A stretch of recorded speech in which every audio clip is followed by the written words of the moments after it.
Hey Tyler, that Pixar discussion that we have, Pixar Part 1, that went really, really well. We should do a sequel, don't you think? Yeah, absolutely. Yeah, should only take, like no time at all, like 3 months, you Yeah, know? 3 months seems reasonable for me to watch a couple Pixar movies that I have not seen yet. So, hello and welcome to Ignore the Bell. My name is Nathan, And I'm Tyler. and we are doing our Pixar Part 2 podcast. So, if you did watch the first one, then you know that we are going through all of the Pixar movies and we're having a brief discussion on each one. Now, it's too much to do in one podcast, and so we stopped with Ratatouille, which came out in 2007. So what we're going to be doing is we're going to be looking at the kind of the second half of what Pixar has done up until this point in time. So that's going to be Wall-E, Up, Toy Story 3, Cars 2, Brave, Monsters University, Inside Out, The Good Dinosaur, Finding Dory. Cars 3, I don't think we're going to really discuss. Have you Nah, I seen don't think we Cars really 3? have to. I I, have. okay. Coco, Incredibles 2, and then Toy Story 4 I have not seen yet. So that one we're going to have to kind of put to the side for now. But Yeah, it's going to be a whirlwind of movies and a whole bunch of sequels. So, absolutely. all right. Now, Which is so exciting. yeah. What could be better than the original? How about an uninspired sequel? All Yeah. right. We have a sponsor for today. Oh, yes, yes, we do. So our sponsor for today's episode is hyperhelium balloons. For when you want to lift something not just gently off the ground, but you want the balloon to actually really carry Sure. something heavy like a balloon cart or even an entire house if you've got Entire enough of them. house. Yeah, Yeah. Yeah, absolutely. because I mean, like, regular helium balloons, they're not going to do it. That's not going to cut it.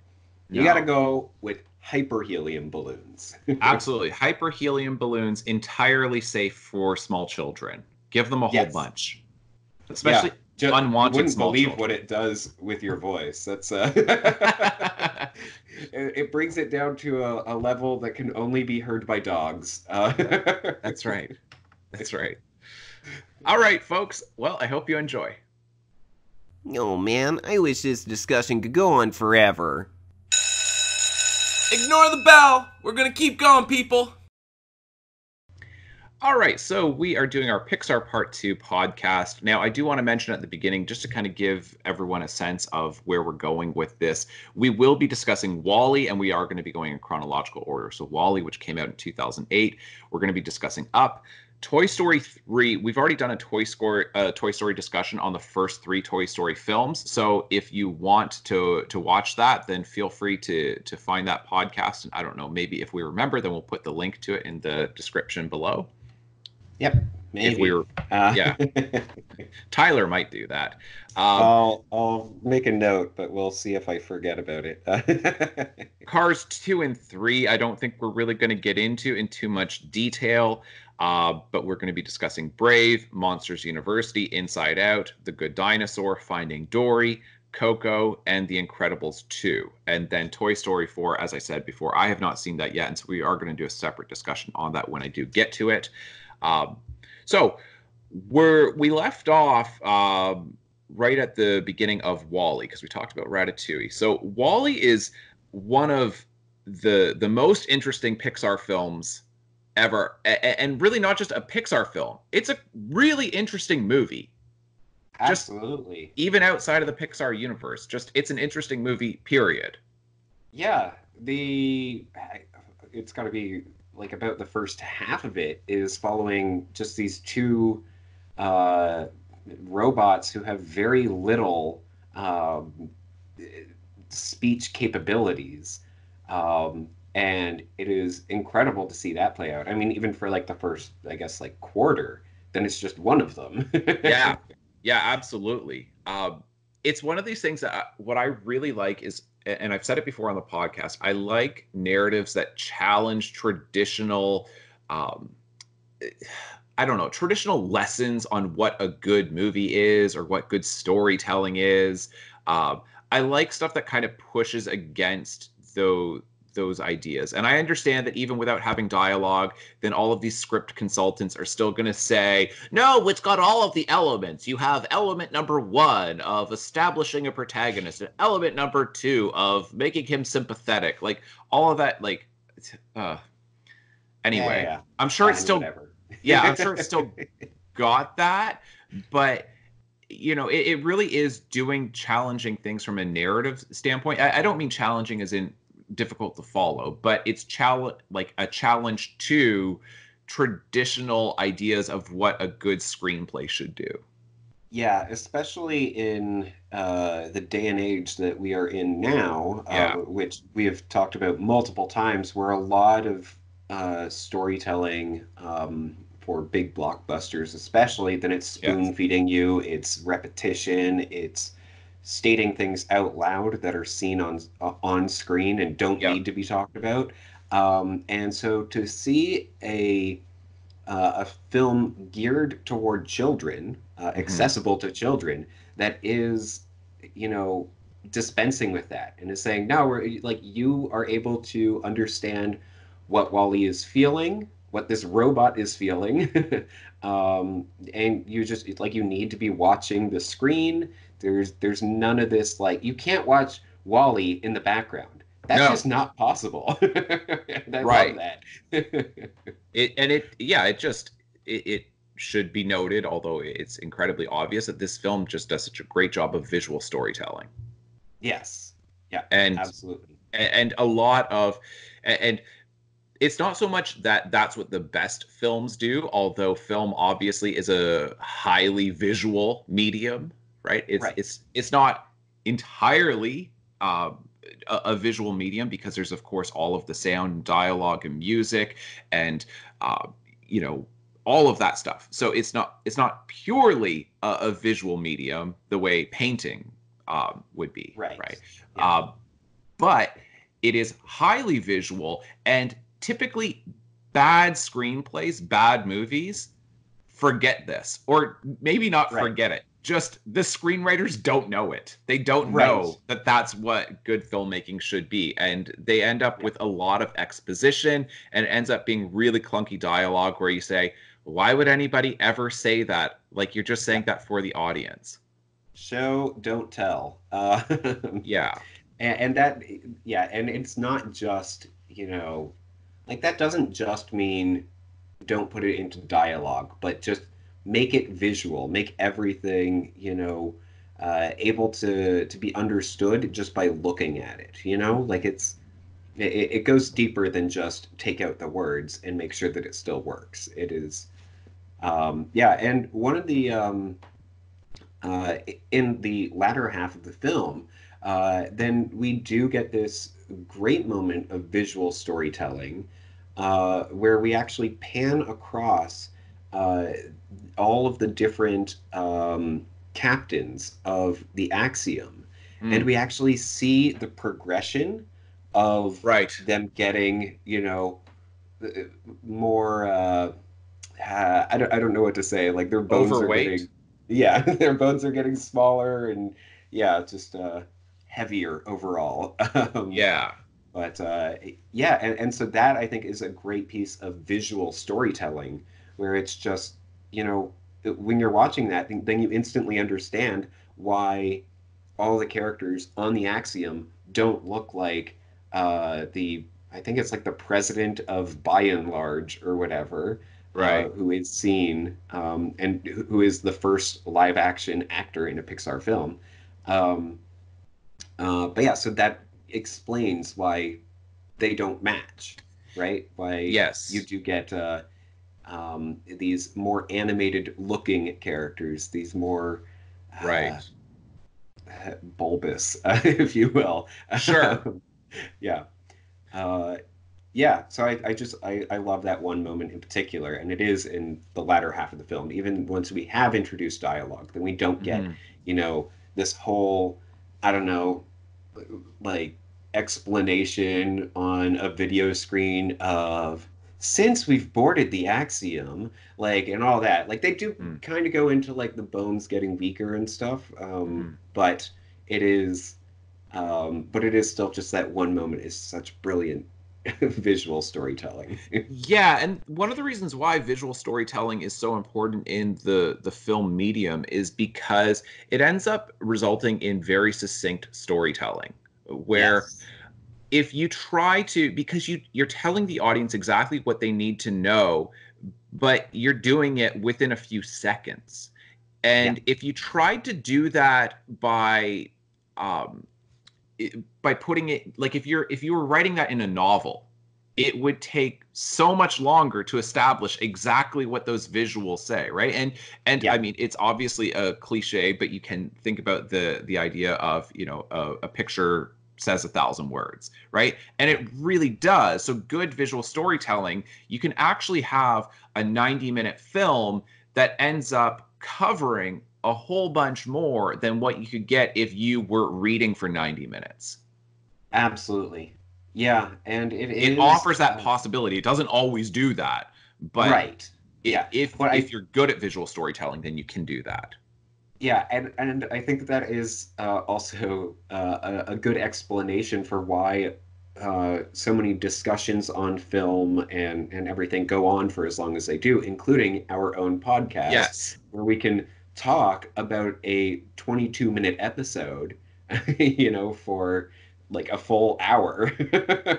Right. um, because there's And just it's pulling apart each frame and all that without actually going frame by frame. absolutely, because what ends up happening, and any kind of visual artistic medium, then this is what happens. Like, somebody can take a look at a painting and then within a few seconds say, I get it. But then if you actually study that in any detail, like people who end up becoming, art history majors, then they could, and any kind of in that field, they'll look at a single painting and they will give you a whole long explanation of all these different things that they're seeing in it that you might not immediately catch, right? Right. That it's so saturated with symbolism and significance and meaning, and it takes a while to deconstruct. But as Yes. far as the immediate reaction, then yeah, that can be immediate, but it takes a while to say, but why am I reacting that way? Right. Yeah. Yeah, no, and yeah, so anyway, Wall-E is an incredible film, full of great visual storytelling as well as just great visuals in general. Yeah. It is a beautiful film. And yeah, it's got the iconic little plant in the shoe, which is great. But it also has this really sweet love story that plays Hmm. out between robots who, again, don't have very much vocal range, right? And Yeah.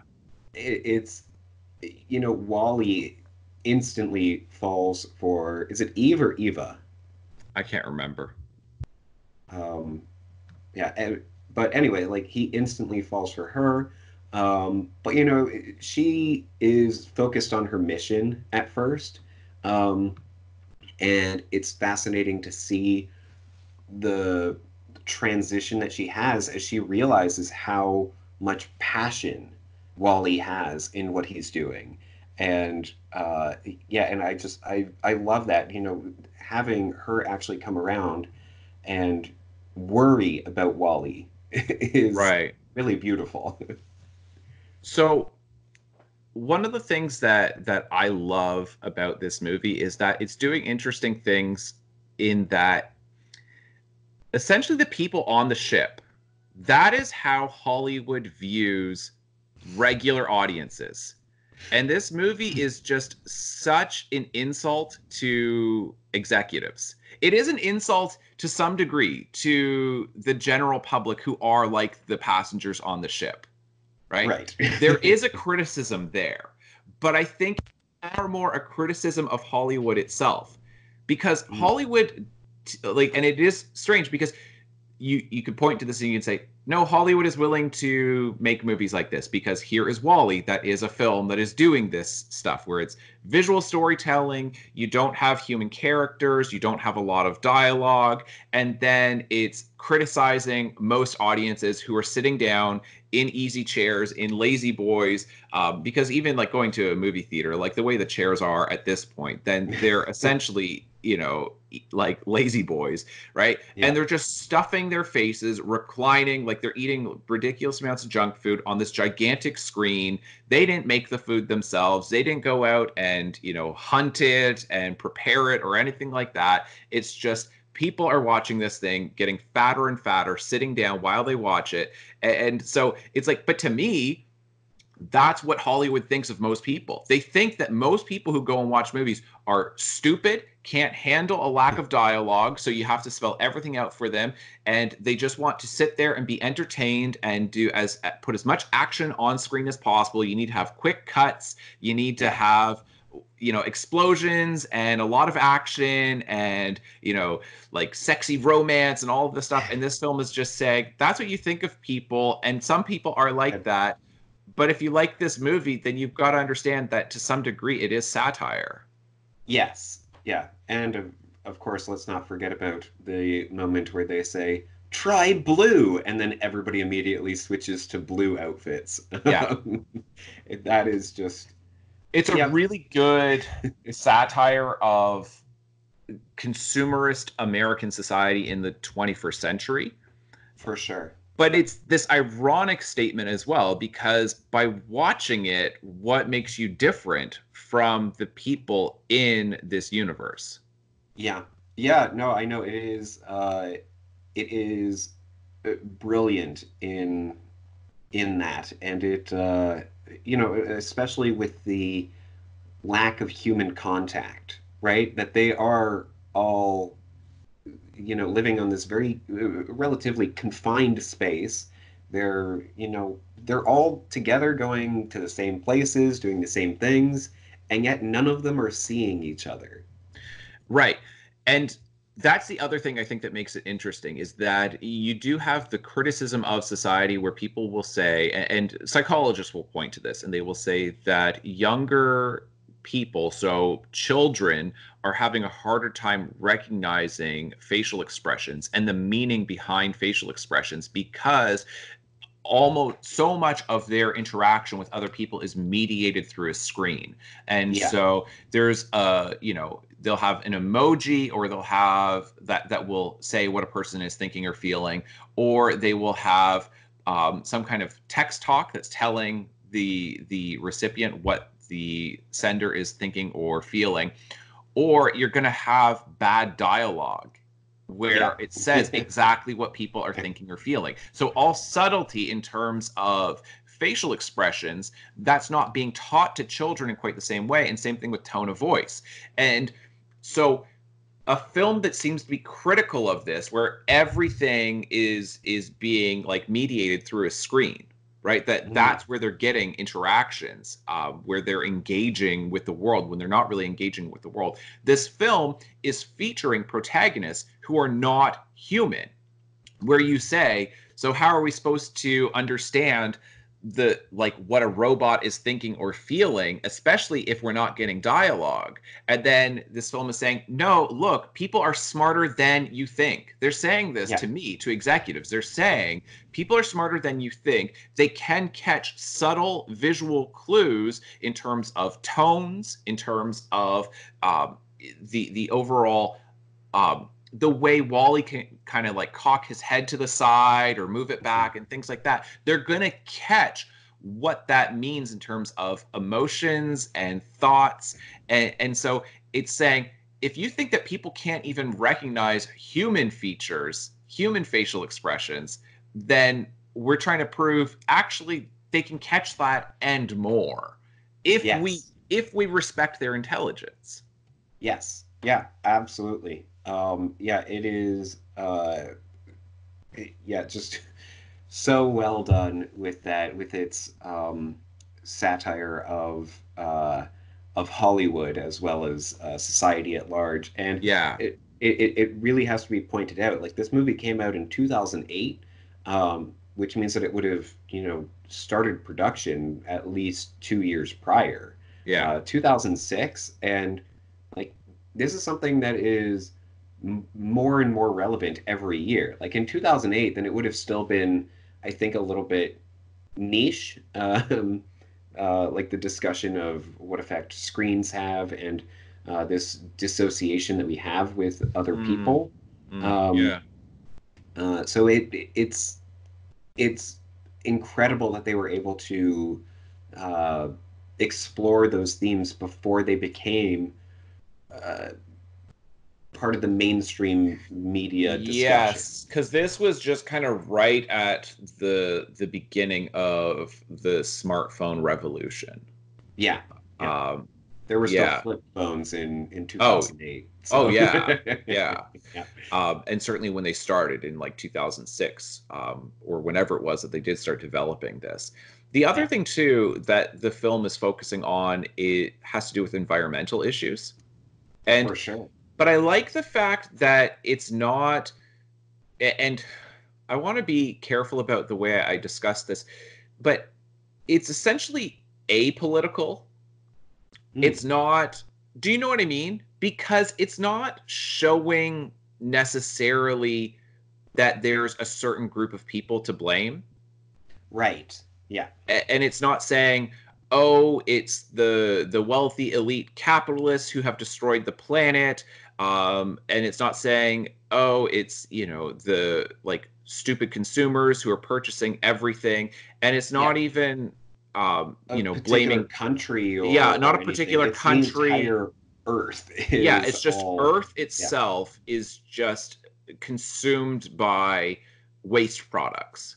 Yeah. And it's like that's one of those things where it's like that's why I'm saying that it's kind of apolitical, because when you get into the discussion, and this is why I'm saying I want to be careful about it, because I don't want to get diverted. Like, I'm not scared of the subject, but I just don't want to get off track.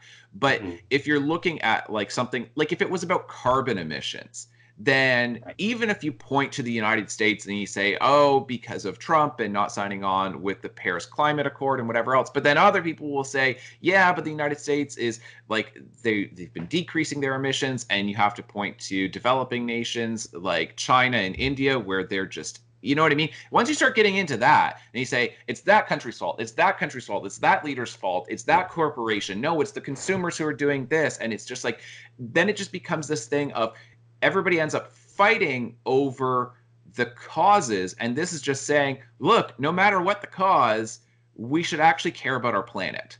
And that's where I Yes. like the fact that it kind of just cuts through all of it. And then it just says, we all should care about the earth.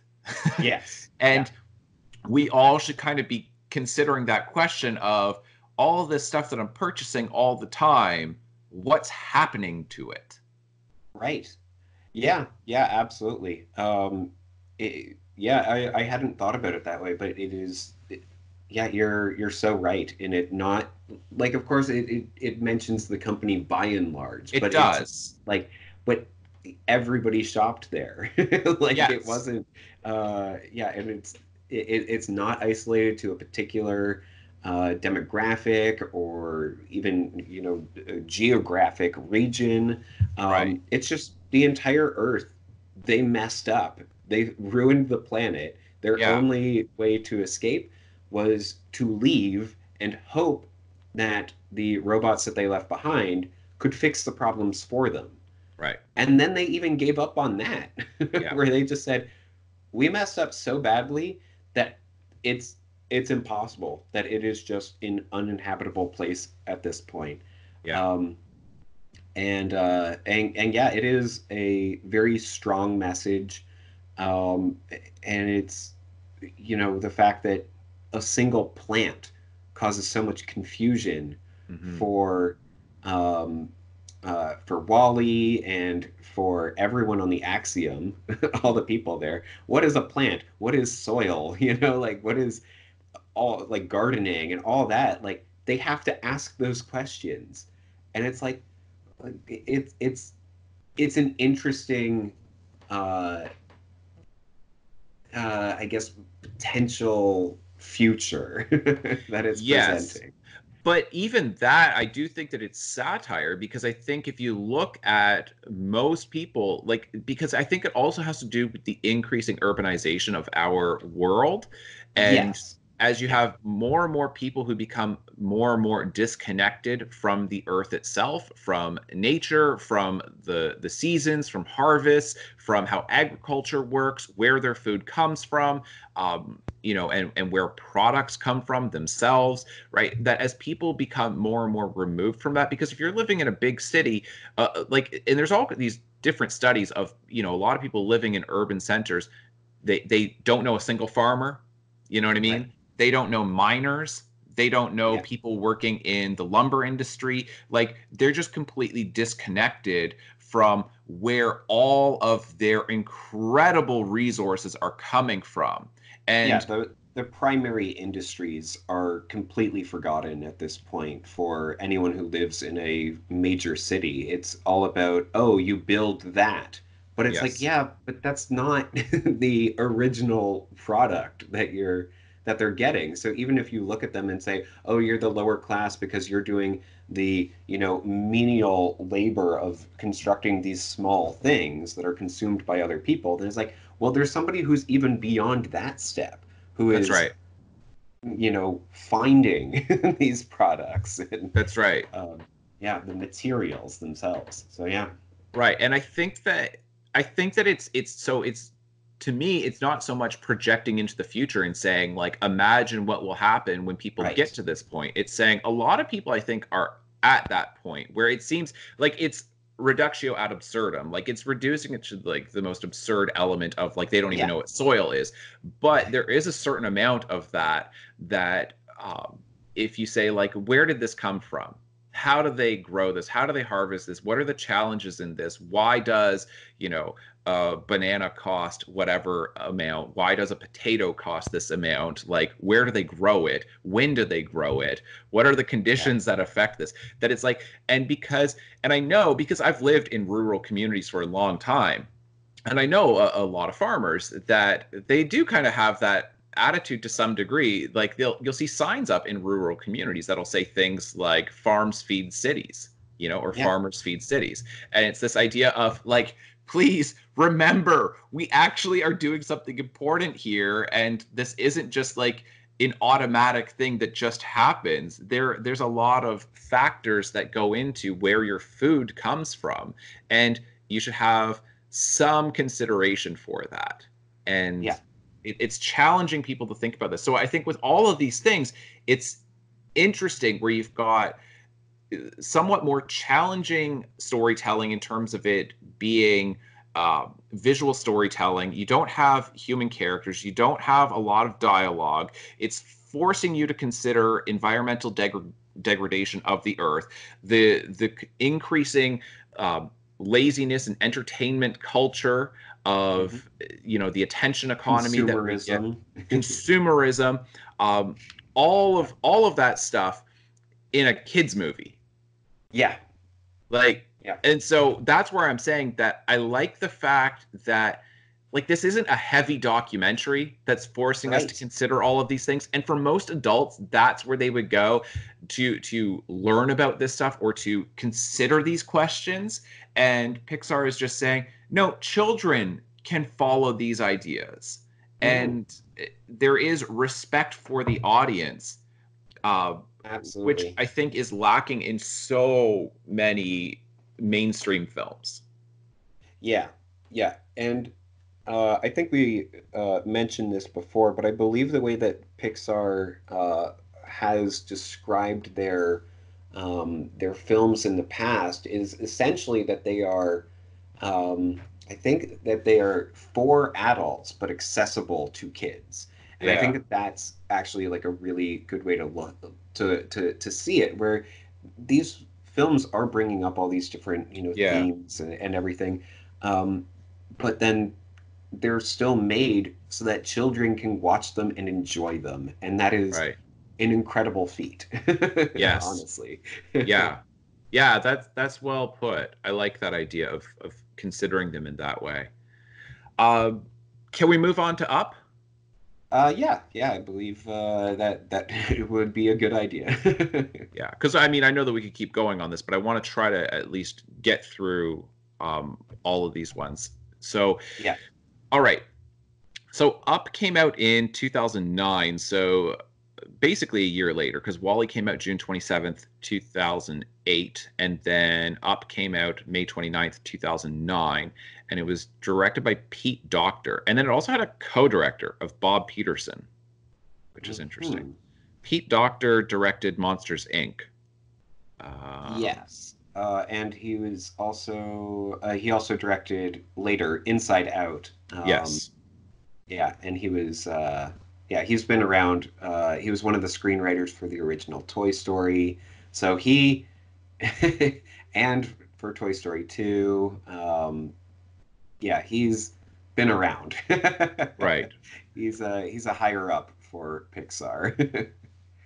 So, I mean, I know that Up is one of the more successful Pixar films, and I remember at the time that people were like, I remember a lot of the conversations surrounding the film, and certainly the sequence in Up, which is the For love sure. story that you get at the beginning of the film. Like, not it's not the opening sequence, but it's really close to the beginning. It's Yeah. basically the second, sequence of the film, and yeah, that's again an incredible example of visual storytelling that continues to come back throughout the film. That you get all of this symbolism, and this film does such a great job of symbolism.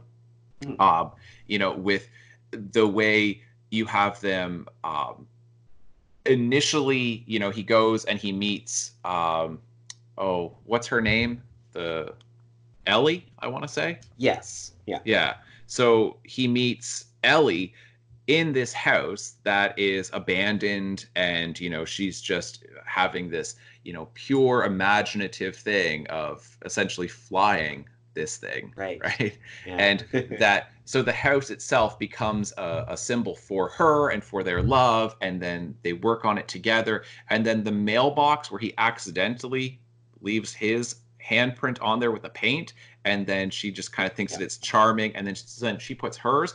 The significance of the mailbox and her handprint on there is um, so powerful throughout the movie, right? Especially the Yeah. first part of the film, right? Where this is Yeah. kind of the inciting event, even For sure. though you already have the development around his house, right? So, well, I mean, you essentially you have her passing away.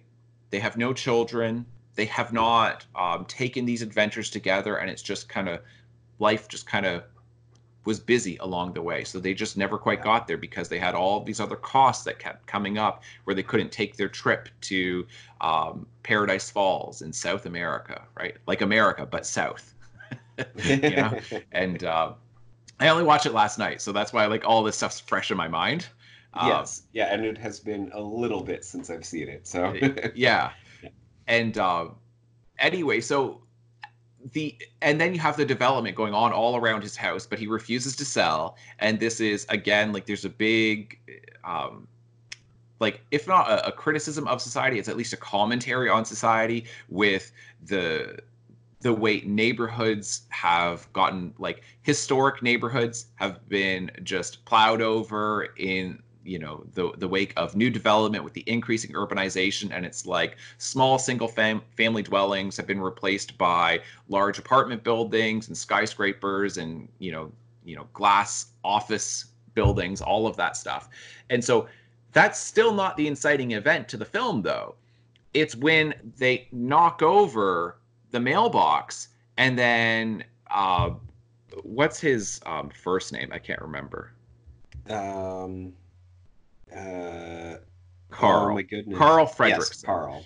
Yeah. So then Carl Fredrickson, he is like, don't touch that, right? He doesn't want them to touch the mailbox because he goes out and he checks the mail, and you can see that it's like there's the dust over the mailbox, and it's like, oh no, it's like their love and their marriage is getting covered over by dust with time, and it's like, you know, losing touch with it because there's all this distance now between when she was alive, when she was vibrant and full of life, and now it's getting covered over.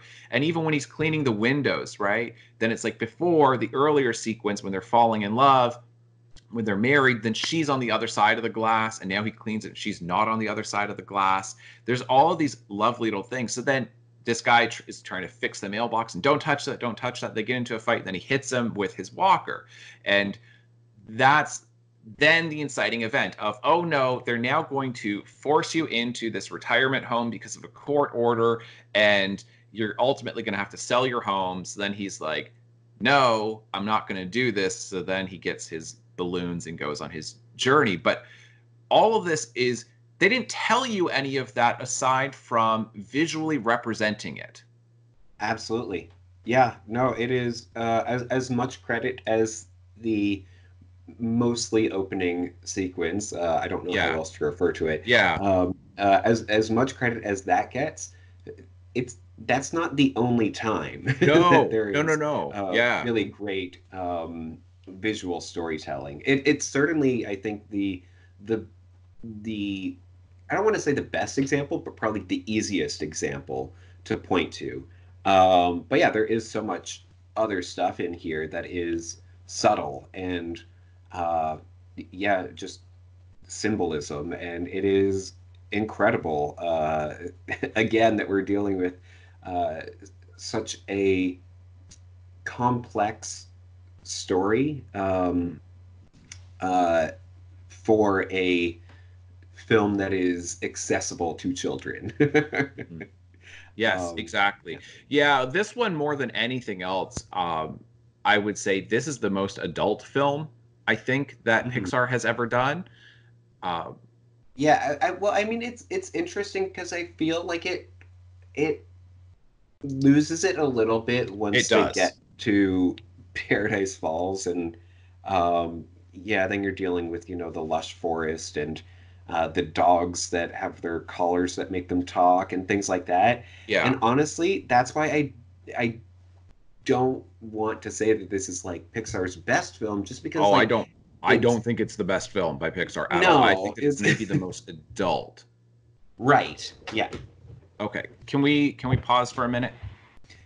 Yeah, it really is such an adult film. Like it is dealing with these themes that these issues that children have not yet experienced in their life, right? Like about like not necessarily experienced love and loss and moving on Yeah. after something like that. I think it's a really well done thing there, and it's done in a subtle way.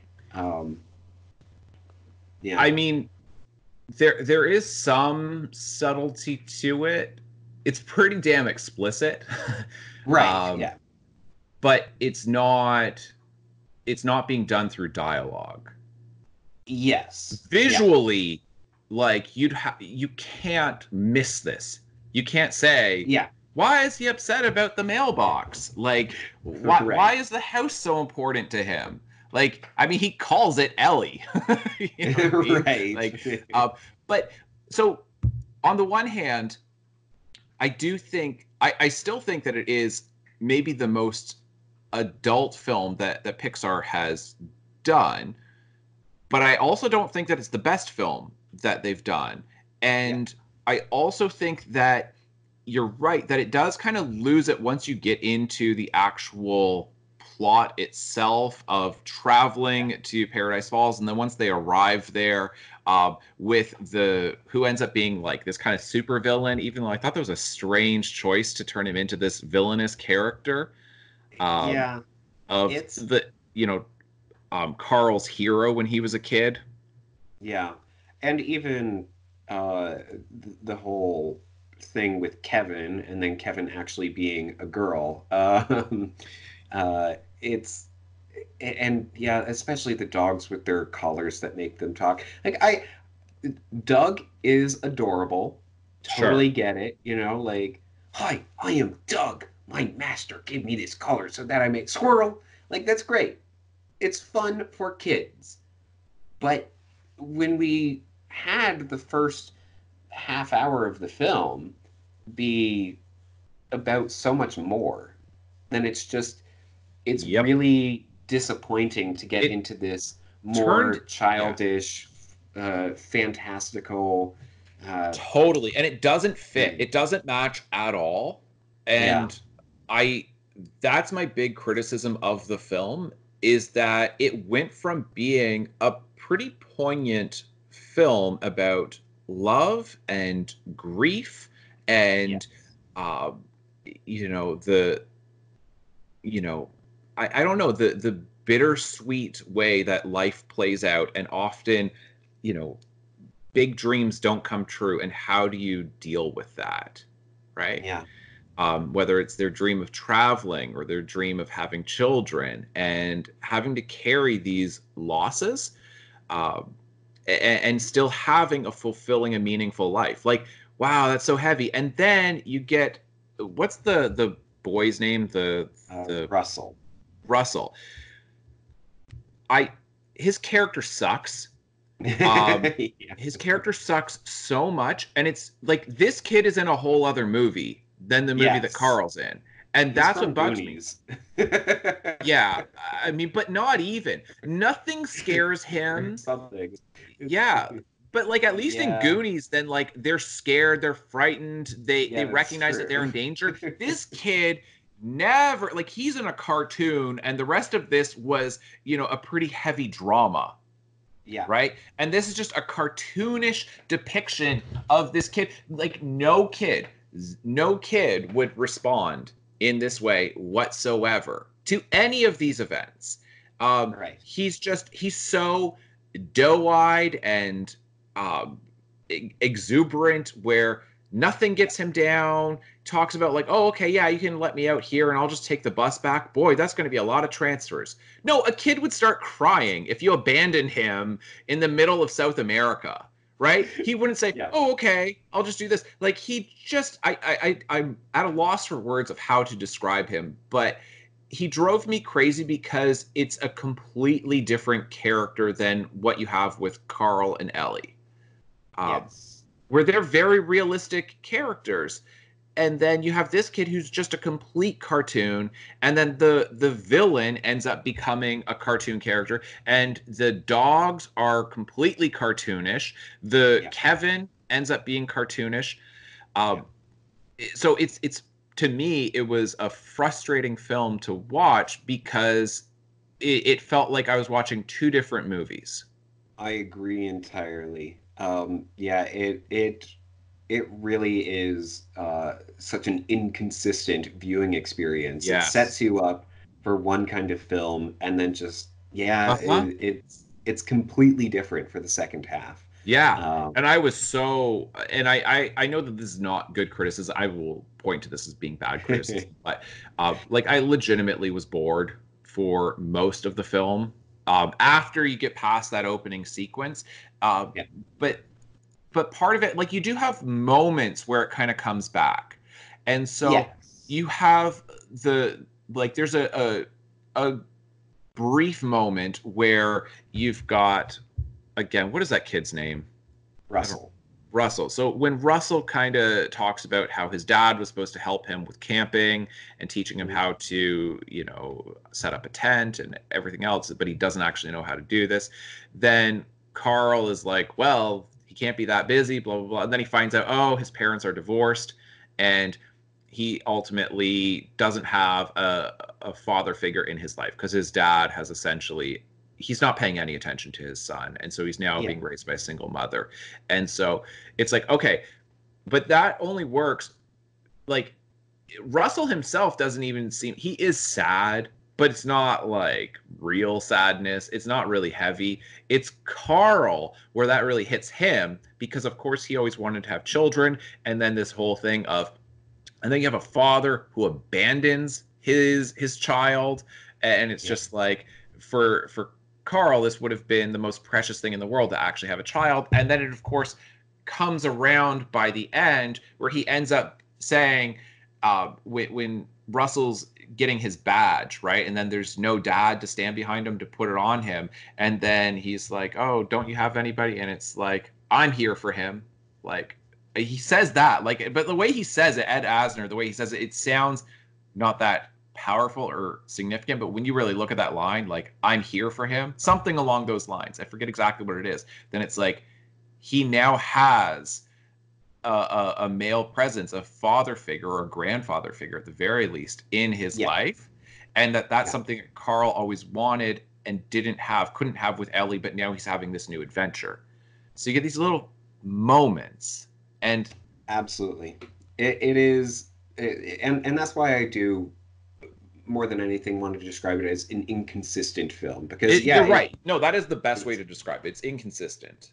yeah, because I do think that it does bring back those heavy moments for lack of a better word, um, but it just is it has so much cartoonish nonsense in it Yes.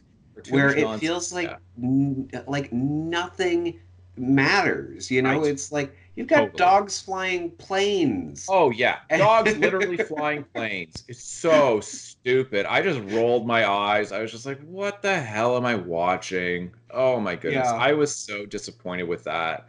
Um, yeah. and the other moment that I thought was really really well done is when Carl decides to go after Russell, and when Russell's going after Kevin, and then he needs his house to float again. So he ultimately takes all of the furniture out of the house.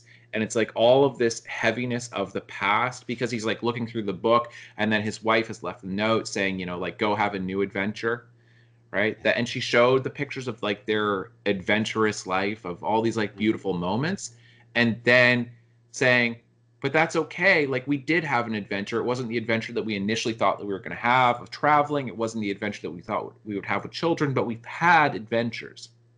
So Yes. now you need to go off and have a new adventure. So he literally physically, and this is why I'm saying that the film does a really good job of symbolism. He's taking all of these symbols of his marriage, of his old life with Ellie, and he just throws them out of the house in this Yeah. great big pile. And like they end up getting broken in the process, all of his furniture and everything else, in order to actually move on. And a film about grief and mourning and the process of moving on, like it is, that's done better than you know most films about grief and mourning. That's such a beautiful symbolic moment for him to be able to physically make the house float by physically getting rid of these things. And you're like, that's how he is spiritually letting go of the heaviness of grief and not forgetting Ellie, but saying, I'm not going to be so bogged down with the weight of my loss that I can't move on and have new adventures. And then the way he ends up being there for Russell towards the end of the film. So, like, if you take just those few moments throughout the film, like, there's a good 25 minutes of, like, Oscar-worthy filmmaking here. And then Absolutely. there's, like, 70 minutes or so, or 65 minutes of just cartoonish nonsense. Yeah. Honestly, if you took out the dogs that Yes, talk took out the dogs and that talk. then I think honestly, if you just take out that part, Yeah, then the film would be really good, like yeah, really good. yes. And as like even though yeah, Russell is a little bit, Sure. I could I could forgive tolerate it that. Yes. if that was the only thing. But it's just I totally agree. I when you've totally got agree. like 4 or 5 different talking dogs in this movie, and sure, you're trying to explain it away with, oh, they've got these collars, but then you've got the one dog whose voice is high pitched and just, oh my How did this goodness. like, Charles Muntz or whatever his name is character? How did he even invent this thing? He's supposed to be like an 80-year-old adventurer, and he's also like an electronics genius who Yeah, understands he the should have just cerebral sold this cortex. thing. Like, and okay, yes, you're He right. could he could have patented that and just sold it, and he would have had a very successful life after that, very But successful career. But and no, he's he's so just fixated on humiliated this one thing. because nobody thinks that he actually found the skeleton of this bird. That's his obsession in life. He became such a cartoonish figure. Yes. And like, see the very beginning of the film, which inspires Carl and Ellie, and that's really like what inspires their friendship and the romance, as this admiration for this character. And he just becomes this cartoonish supervillain. You're just like, this is so dumb. Like, literally, he can make these gadgets that can make dogs talk. Like, that's complete supervillainy. Absolutely. Yeah, if he had just, like had the Zeppelin or whatever, and been obsessed with the bird, I wouldn't have a problem. Right. It's these stupid dogs. Stupid dogs. And I just want to say, this is just a beef that I personally have with this. People who actually do this, I genuinely believe do not listen to the podcast. Okay. Almost every like dumbass adult man who's got ADHD makes that joke about squirrel. The amount of times I have heard that joke where they're like, I can't focus on a subject, and then they'll just randomly say squirrel and turn their head. If I could remove any line of dialogue from any movie ever, it would be that joke, because I hate that joke so much, because every dude who makes that joke thinks it is the funniest thing in the world. And I'm like, number one, you did not write that joke, so I don't know why you're taking credit for this. Like, thinking you're so funny because you're repeating something that you saw in a Pixar movie. And number two, it's not funny. Like, yeah, and you're equating yourself to a dog. Yeah, like, isn't that funny? I'm like, no, grow the hell up and pay attention. I'm just, pay attention. Yeah, I've had multiple, like, anyway, I'm sure other people have had this. If you've got somebody in your life who does that frequently, where they're like, I can't focus on anything, squirrel. It's like, you're not charming. This isn't whimsical. Grow up and listen. Like, just, I hate that joke so much, because people use it now as some kind of like little excuse for saying, hey, you can't blame me for getting distracted. It's charming the way I'm distracted. I'm like, no, it's not. I have not encountered that. Thankfully. So many times. But yeah, I can definitely see why you are upset by that line then. Yeah, I've had a couple bosses, legitimately bosses, in the middle of staff meetings, and it's just like, I want to go home. Stop making this joke. Stop getting distracted. Say what you have to say and let us leave. Yeah. Yeah. Yep. It's not exactly Pixar's fault. They didn't know the cultural impact that joke would have, but boy, I want to remove that joke from human existence. Oh, absolutely. So I guess I do, before we move on, I just had a quick question. Do you think that this should have been just a short film, or do you think that they just should have like removed the dogs, or like, how do you save this? And I feel like you phrased it really well before, where this is two separate movies. Yeah. So why didn't they just make two separate movies? I think that's my gripe with this. It's such a misstep for Pixar. But this is now coming in an era where I think there's a lot of missteps. Because, well, I want to pull this up here. I think WALL-E is really consistent, really, really well done. Yeah. But Up is hugely inconsistent. I think that in terms of like what we get next, I don't really want to get into Toy Story 3, but like Cars 2, I haven't seen. Oh, don't bother. It is a spy flick with Mater, the tow truck, as the main character, who, British Secret Service thinks that he is, who are all cars, of course. They think that he is an American spy playing dumb, and they don't realize that he is actually not the smartest truck. Right. Yeah. And so he ends up saving the day, even though he has no skills that apply to it or anything. And there's this whole thing that's going on with like an oil crisis, and Yeah, it's weird. Okay. But I mean, when we talked about Ratatouille, because I'm trying to point to some of these Mm, missteps, yeah, like Ratatouille, I felt like was fairly uninspired. It wasn't saying something really original. That there's right. other films that have done a much better job of this. For a good deal, like two-thirds of Up, it's an uninspired cartoon. Yeah.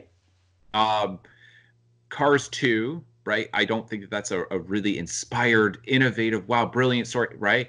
Um, Brave, as much like praise as people heaped on this film, I think in large part because of the visuals. Um, I don't think that Brave is particularly interesting.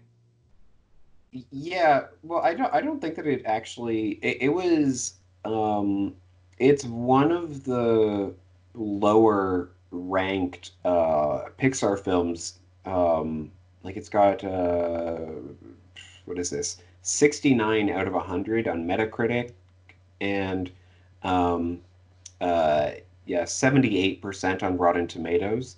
And Hmm. for Pixar, that is Oh pretty yeah, low. yeah, Everything else basically is in the 90s, except for The Good Dinosaur, which we'll talk about in a little bit. Monsters yeah. University ended up at an 80. Cars 2 is at a 39. So, Okay, there we go. yeah, but outside of that, like it really is. And even the first Cars was 75%. So I don't know, yeah, what was happening with the whole Cars franchise. John Hmm. Lasseter was obsessed with it. Um, but yeah, so anyway, Brave is on the lower end of the Pixar list, even among critics. Um, Okay, and so I do think that it's yeah, my major issue with Brave is that it is like I didn't know what to expect going into it because I feel like the trailers and everything didn't talk about what the movie actually was. no, but this has happened with multiple Pixar films. Like, Yeah, I had no idea what Coco was going to be about. I had right. no idea what The Good Dinosaur was going to be about. Yeah, Um, they and Brave was the same way. There's yeah, there's multiple Pixar films where, and I think with each one of these, this mystery is not helping. Keeping it yeah. so like being so coy about what this thing's really about. Yeah, I mean, I often praise Pixar for not putting any spoilers in their trailers. They tend to do a really good job of that. But with some of these, then yeah, it's just you didn't even tell me what the basic premise is, Right. really. Like it's And yeah, Pixar is at its best when it has an original premise, because there yes, is a difference between Pixar films in terms of what you can kind of highlight and champion as this is what Pixar represents, yeah, and then compared to other really well done animated films and then cartoons. You know right. what I mean? That there's basically, to me, there's a big difference though between a good Disney film and a Pixar film. Yeah. Yeah, and we did talk about this in the last discussion as well, the Pixar standard, as it were. And yeah, that's why I don't love Cars because it just doesn't live up to it. And I think that after Cars, and I had seen like some other films as well, in between, then like Brave, I went into with not very high expectations. And so I enjoyed it a fair bit, but I think that's because my expectations were lower because everybody had Yes. been talking about it as like, like it's not like as Right. good as some of the other Pixar things. So for if it were made by Disney, I think that it would be really good and it would fit alongside some of their other animated features. But yeah, as a Pixar film, it just doesn't do what we love about No, it's a Pixar. Disney movie. It really is Yeah. because, like, I mean, think about the. Stop me if you've heard this before. Oh, mama and daddy, I don't want to marry that guy. Why is it so important who I marry? Why can't I have my own life or have my own choice about who I ultimately end up with? And it's, you don't understand tradition and family and blah, blah, blah. Yeah. Like that's a Disney theme. Yeah, no, absolutely. And that's everything that the trailers and everything was showing that this film was going to be. Once you get into the bears, like the mother turned into the bear Yeah. stuff, then I'm like, oh, all right, this is actually kind of interesting at this point. But if that's the main premise of the film, why didn't you tell people that was the main premise? Like, Yeah. Yeah, but even with that, this whole um like, it's Beauty and the Beast, it's Brother Bear, yeah, it's, do you know what I mean? It's still Disney themed, right. where these Yes. themes that are you need to treat somebody well even if you don't know who they are, right? That this, Hmm. because Disney is, and it's interesting, and we haven't actually had a Disney discussion, like not really. We've talked about a couple Disney movies, but we haven't had a proper Disney discussion because obviously that's Right. impossible. It's completely unwieldy to do in one podcast. Yeah. But Disney, for an American company, is surprisingly concerned with class. The class Mm, system, it's so right. concerned with how you treat people and whether they are somebody who's, wealthy and respected, or whether they're a commoner and, like middle Yeah. class values. And uh, yeah, it's very, very concerned with a class system, and which tends to be a British concern in terms of British literature, British stories, um, Right. and because obviously Britain and most of Europe has been just so steeped in a class system for centuries and centuries, and the United States essentially has been a class-free society, Yeah. where it's like there is a class system to the United States, but it's based off of wealth. It's not based off of birth, right? Yes. Nobody looks at somebody like, Bill Gates and says like, we don't care about your accomplishments. Your parents were commoners. Like, we're just like, Right. whoa, look at what Yes. you did, dude. Like, and so then, Yeah. same thing with athletes, then we champion all these athletes and we're like, oh, cool. You came from like really tough circumstances in, the inner city or in some poor, small community. And it's like, but now you're the best. Like, we're going to lift you up. We'll lift you up based off of accomplishments. So, but Yeah. Disney seems very concerned with class, and that's where I look at Brave and I'm like, this whole mistaken identity is kind of a class issue. Who you marry is kind of a class issue. And so I look at this and I'm like, that's not really what we've seen from Pixar. Yeah. Yeah. No, I agree. And it is yeah, I don't know, just a very Disney film. It's just not Pixar, and it does a good job with its emotional beats when it tries to do them, but there aren't very many of them, and it's just I don't know the whole thing with like Mordu the bear, like the evil bear, Yeah. then that I think raises a lot of questions that I think would have been fun to explore, which is like, oh, so did he also turn into a bear? Like, I think that it's pretty explicit that he used to be a human, right? I believe Um, so. Yeah. It's been a while since I've seen it, but I believe so.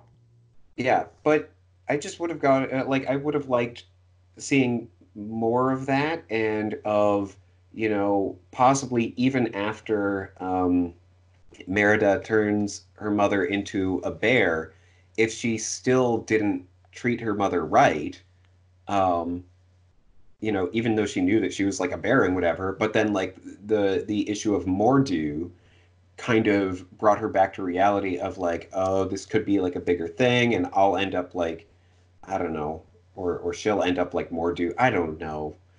It needs to be rewritten. I think is the Yes. point. And Because bringing that this needs to back to your tie in together more, and it just feels like it's different stories that they're trying to tell. Agreed. And I'm glad you said that because that ties in with your question about Up. Like, what do you do with a film like Up? Should it have just been Yeah. two separate films? Should it have been a short film? Should it be rewritten? And I think ultimately it should be rewritten. I think that you could still make this story work because I think there's enough of a story there of him traveling to this place that he and his wife had imagined going to from the time that they were children. He's trying to fulfill this because he made a promise to her. He crossed his heart. all of that stuff, that he feels compelled to do this, and then ultimately through that he's able to deal this grief for the loss of his wife and not having children with her, and start a new adventure in his life. That there's plenty of story there to explore. And then it ended up, I think they just thought that because this is such an adult themed film, that we've got to throw some cartoonish characters in there, and it ends up being 2/3 of the film, which I don't see how that's satisfying either group. I don't Right. know how kids are just loving all of those, moments of saying, like, oh, like, this is so good. He's dealing with grief. You know what I mean? Like, Yeah. kids aren't digging to like a third of this film. And I think adults are not digging 2/3 of this film. That's just a cartoonish nonsense. Yeah. Yeah. So it is interesting because as far as I recall, and I'd have to look it up, but I'm pretty sure that either Wall-E or Up was the first film that was done after Disney fully bought out Pixar. So Oh, that's everything before that was like entirely Pixar. right, And right. then Disney was going to make some of these spin-offs and stuff. And, Pixar was like, never mind, we'll distribute our own films. And then those didn't do very well. So then Disney bought out the entire studio and made it part of the Disney umbrella. So if we're looking at Brave and saying, oh, that's a very Disney-like film, it, it makes me think that, Yeah. it might have actually been, Disney in some way pressuring them into doing a story like that, or yeah, just being involved with the development of it. And I do think that Disney has probably backed off at this point. Um, but yeah, and especially, then you also get a bunch of sequels in that Right. era. So Absolutely. yeah. Yeah.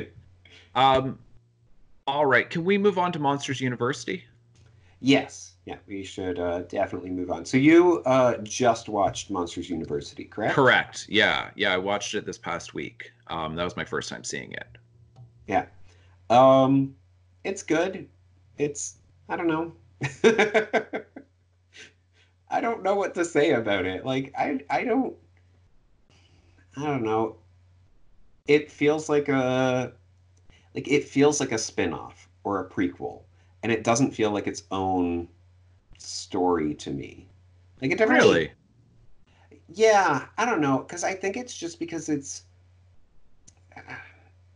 I don't know, it's so focused with them being in university that I feel like I don't know, it just feels like a completely different thing than Monsters Inc. while still like being part of I don't know. It just seemed a little odd to me. Okay. I mean, Monsters Inc. is such a good film in that you get multiple twists in the story, right?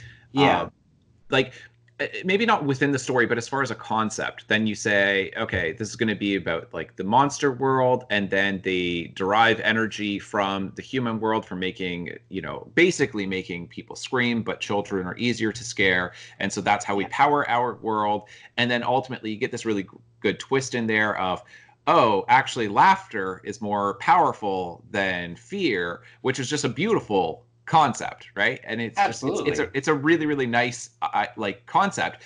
So then they start turning towards that. So that's on its own so great. Yeah. But then Monsters University is definitely doing its own thing, and it's still existing within this universe, but it really is not concerned with the human world whatsoever. Yeah. Yeah. And so we as humans are not involved. And I think Pixar, when it's at its best, and I would point to Toy Story, it's that dynamic between humans and the world they occupy.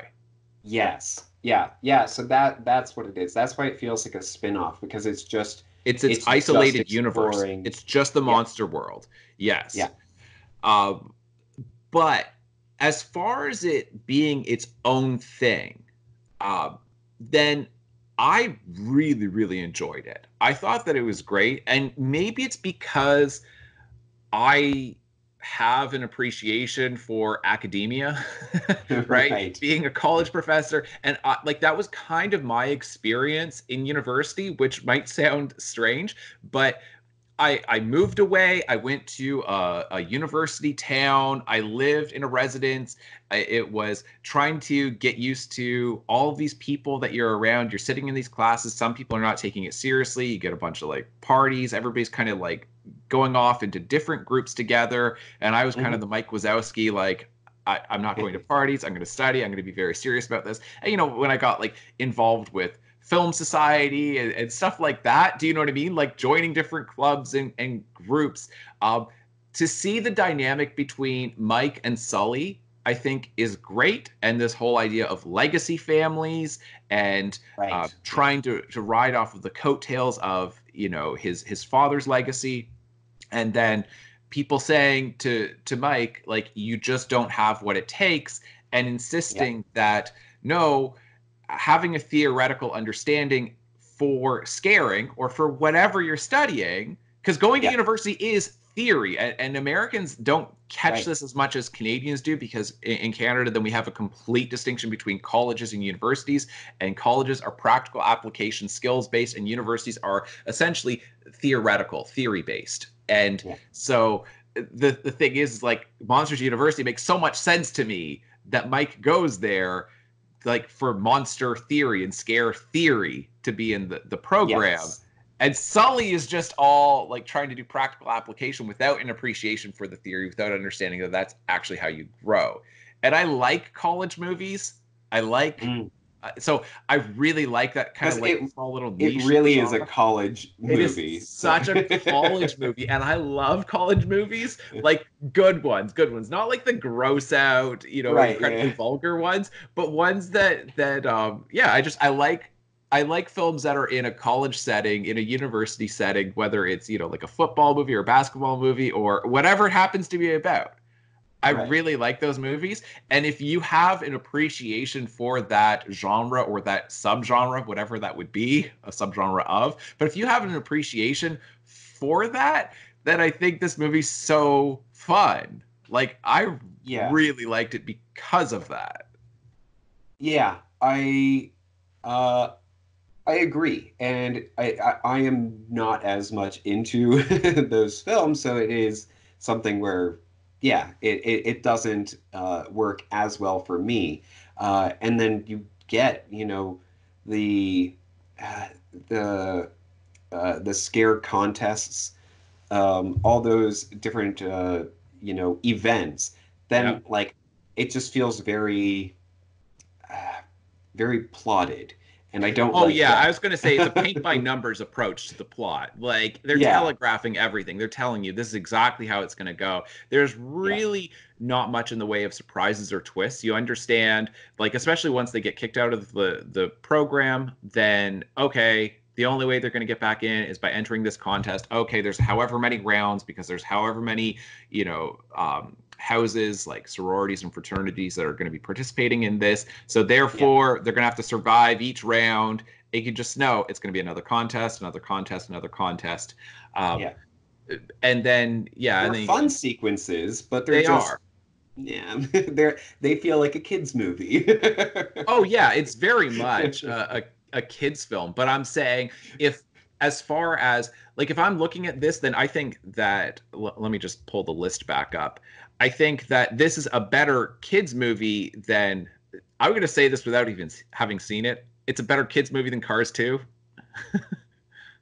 Yeah. I mean, I would say so. Like, I know I can't really comment on that, but I'm saying my point though is that those monster characters are so fun. Yeah. Like, just the different group that you have within. I love the whole idea of like, these are the losers in their you know, fraternity, and they're like the weirdos, like the octopus dude who's like 50 years old or 60 years old is like, you know, this sales guy who's went back to school, and the dude who's like thigh gap monster, who's just got the giant gap in his Right. thighs. I don't even know how else to describe him other than thigh gap monster. He's so funny looking. Yeah, yeah, and I Visually, mean, it's fun to even look at. just I love the librarian. The librarian is like the greatest monster in that movie. Where, Right. yeah, it plays so well on, childhood, Yeah. perception, right? Yeah. Of like, oh yeah, it's the librarian. Don't get her upset, or else you won't like what happens. And it's like, well, what will happen? She'll become a giant monster, and like everything. Right. Right. Yeah. Yeah. So I mean, I just think like if you're looking at something like if I would rather watch Up or Monsters University, I would much rather watch Monsters University because it's a consistent film from beginning to end, and it might Right. not be getting into those really poignant themes about grief and mourning, but it also is consistent throughout, where it's like a solid 7 or Right. 8 throughout the Yeah. entire film. Monster and Up is like a 10 and then a 2, and then Yeah. it goes back to being like a 9 and then a 2. You know what I mean? Like Yes. it's so all over the place. But Monsters University delivers on what it's supposed to do, which is just like watch these be completely immersed in the monster universe. And there's so many visual gags throughout the film, Oh yeah. and there's good comedy, and there's you have a good dynamic between Mike and Sully, that they Absolutely. contrast each other really well. And yeah. And that is the one thing that I really love about Monsters University is it's like, especially at the end of the film when they don't make it back into the program, right? And they're like, well, we have to, like, we that Yeah. is still their passion. Yeah. And the idea that neither one of them is good enough to be a scarer, but together they are. And like Yes. that is just like they are so good that when you like once you've seen, Monsters Inc. and I believe even, yeah, even at during that little photograph sequence during the end credits or whatever, then you do see them, like when the scare record or get really close to it at least. Yep. And that's just, yeah, that's fantastic. That the fact that them working together, having somebody who's really good at the practical stuff and somebody who's really good at the theory, Yep. working together, like that makes for the best team. It's great. It Agreed. like I love that. And I don't know, have you seen the film Rudy? It's like a uh, college football movie. no, I Got haven't. Sean Astin who's in it, right? Samwise Gamgee, and he is just Okay. insistent. Like it's considered to be like one of the best football movies ever.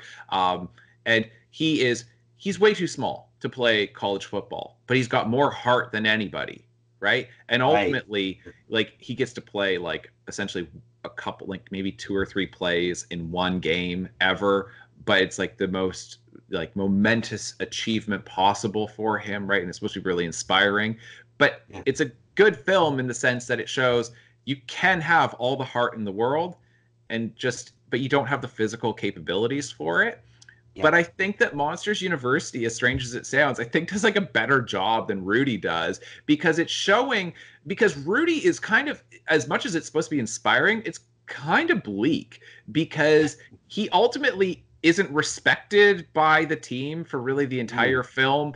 And it doesn't show, oh, but he's so good at strategy or coaching. Like, no, he's like he's not, you know what I mean? Like Mike, it's like, and I'm thinking especially for kids too, like it's such a great lesson in an age where, and this has been going on for like an entire generation plus of being told, starting with my generation, you can do anything you want to do, you can be anything you want to be. And it's like that's such Yeah. a bad lesson for children. It really is. It's that probably not, but that doesn't mean that you can't still pursue it and still really enjoy it.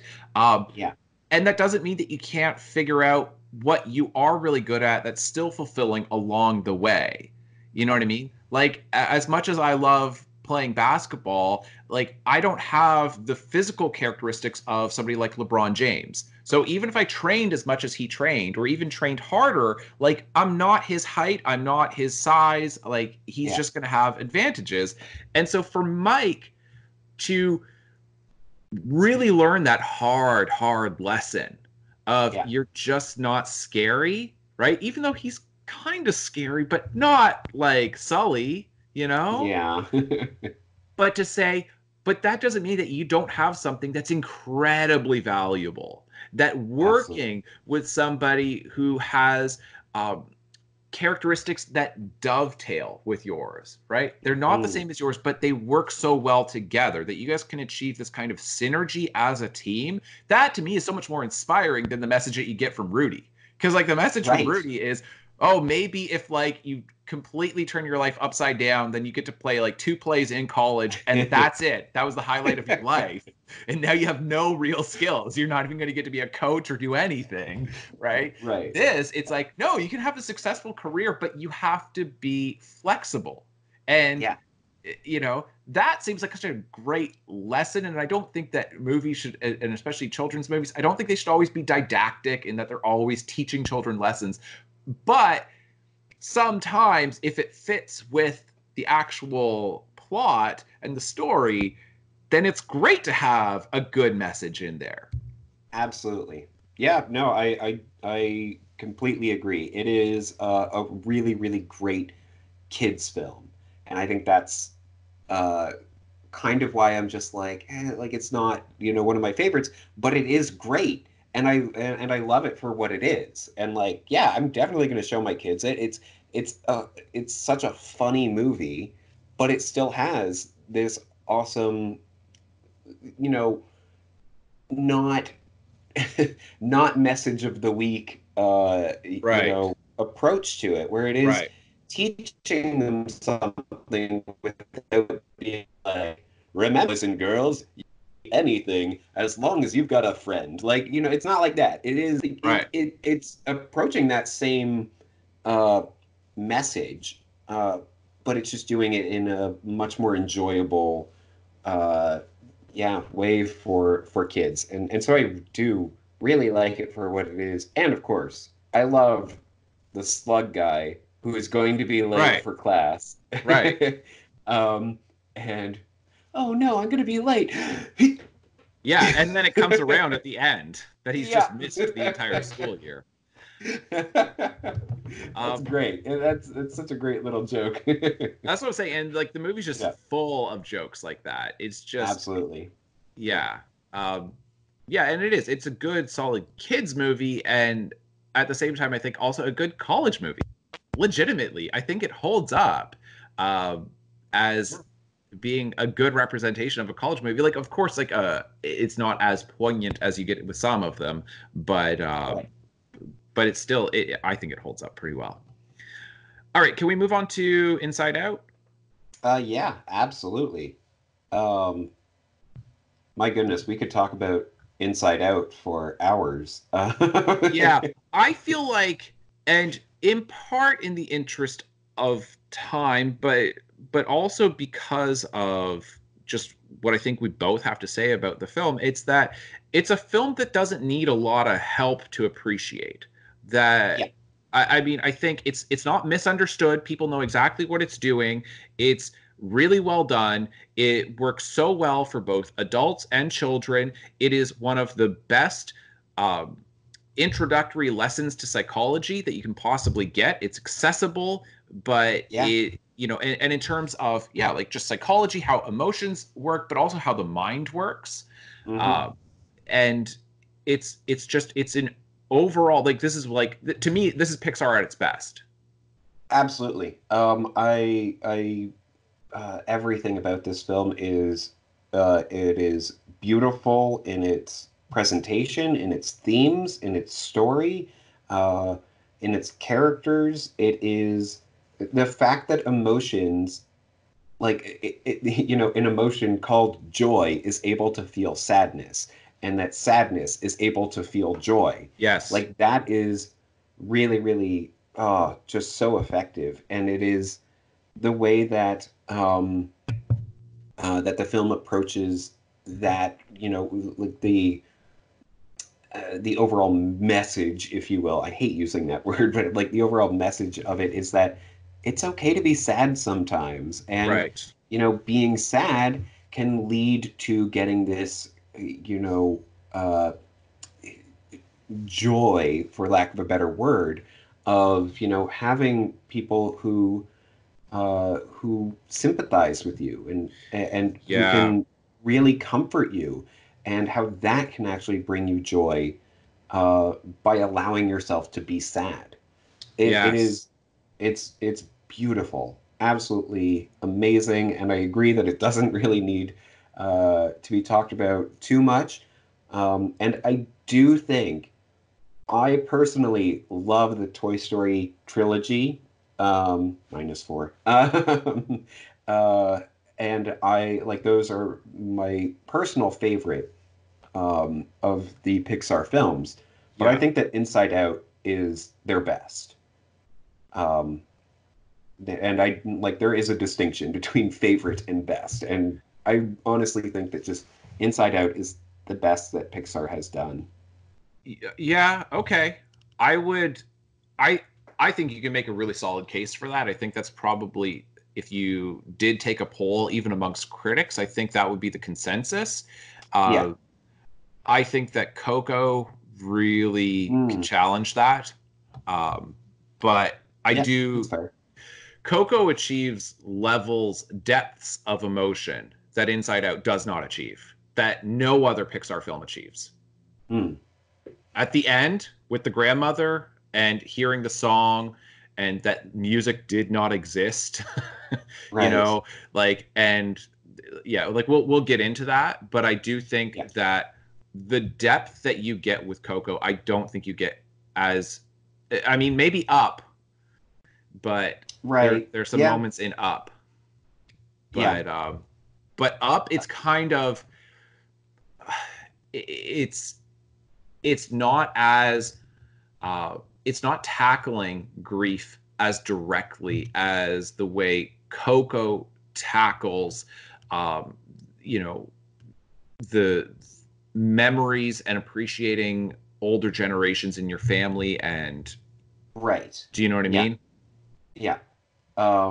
Yeah, no, absolutely. And I feel like it is also uh, uh, a matter of preference to some degree where, I mean, uh, the loss of Bing Bong, I don't know how else to describe that moment. Um, that is his name, right? I can't remember. But yeah, when he is, left to be forgotten, and that he knows that he needs to give himself up for Riley to, come back and achieve any semblance of, uh, you know, normalcy.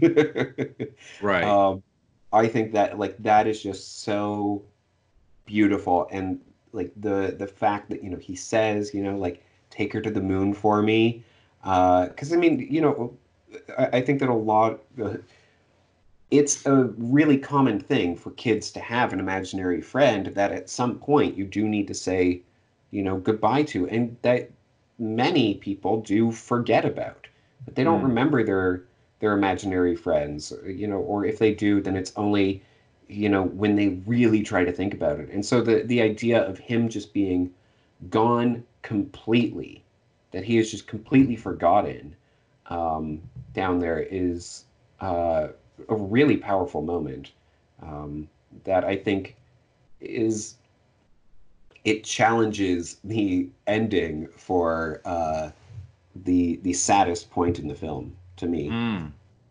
Mm. Yeah. Okay, I want to talk more about Coco, but let's move on to the Good Dinosaur, because I think that we've basically, because like like we could absolutely keep talking about Yeah. Inside Out, but I think it's just it doesn't need any. I don't know that we're going to add anything Right. to the discussion. So Yeah. the Good Dinosaur, though, I know this is a, to me, a more interesting film, right? I don't mean better, but I mean it opens up, because like, to me it's not that interesting with Inside Out, because it's really good and it's doing super interesting things, but they're so on the surface that Right.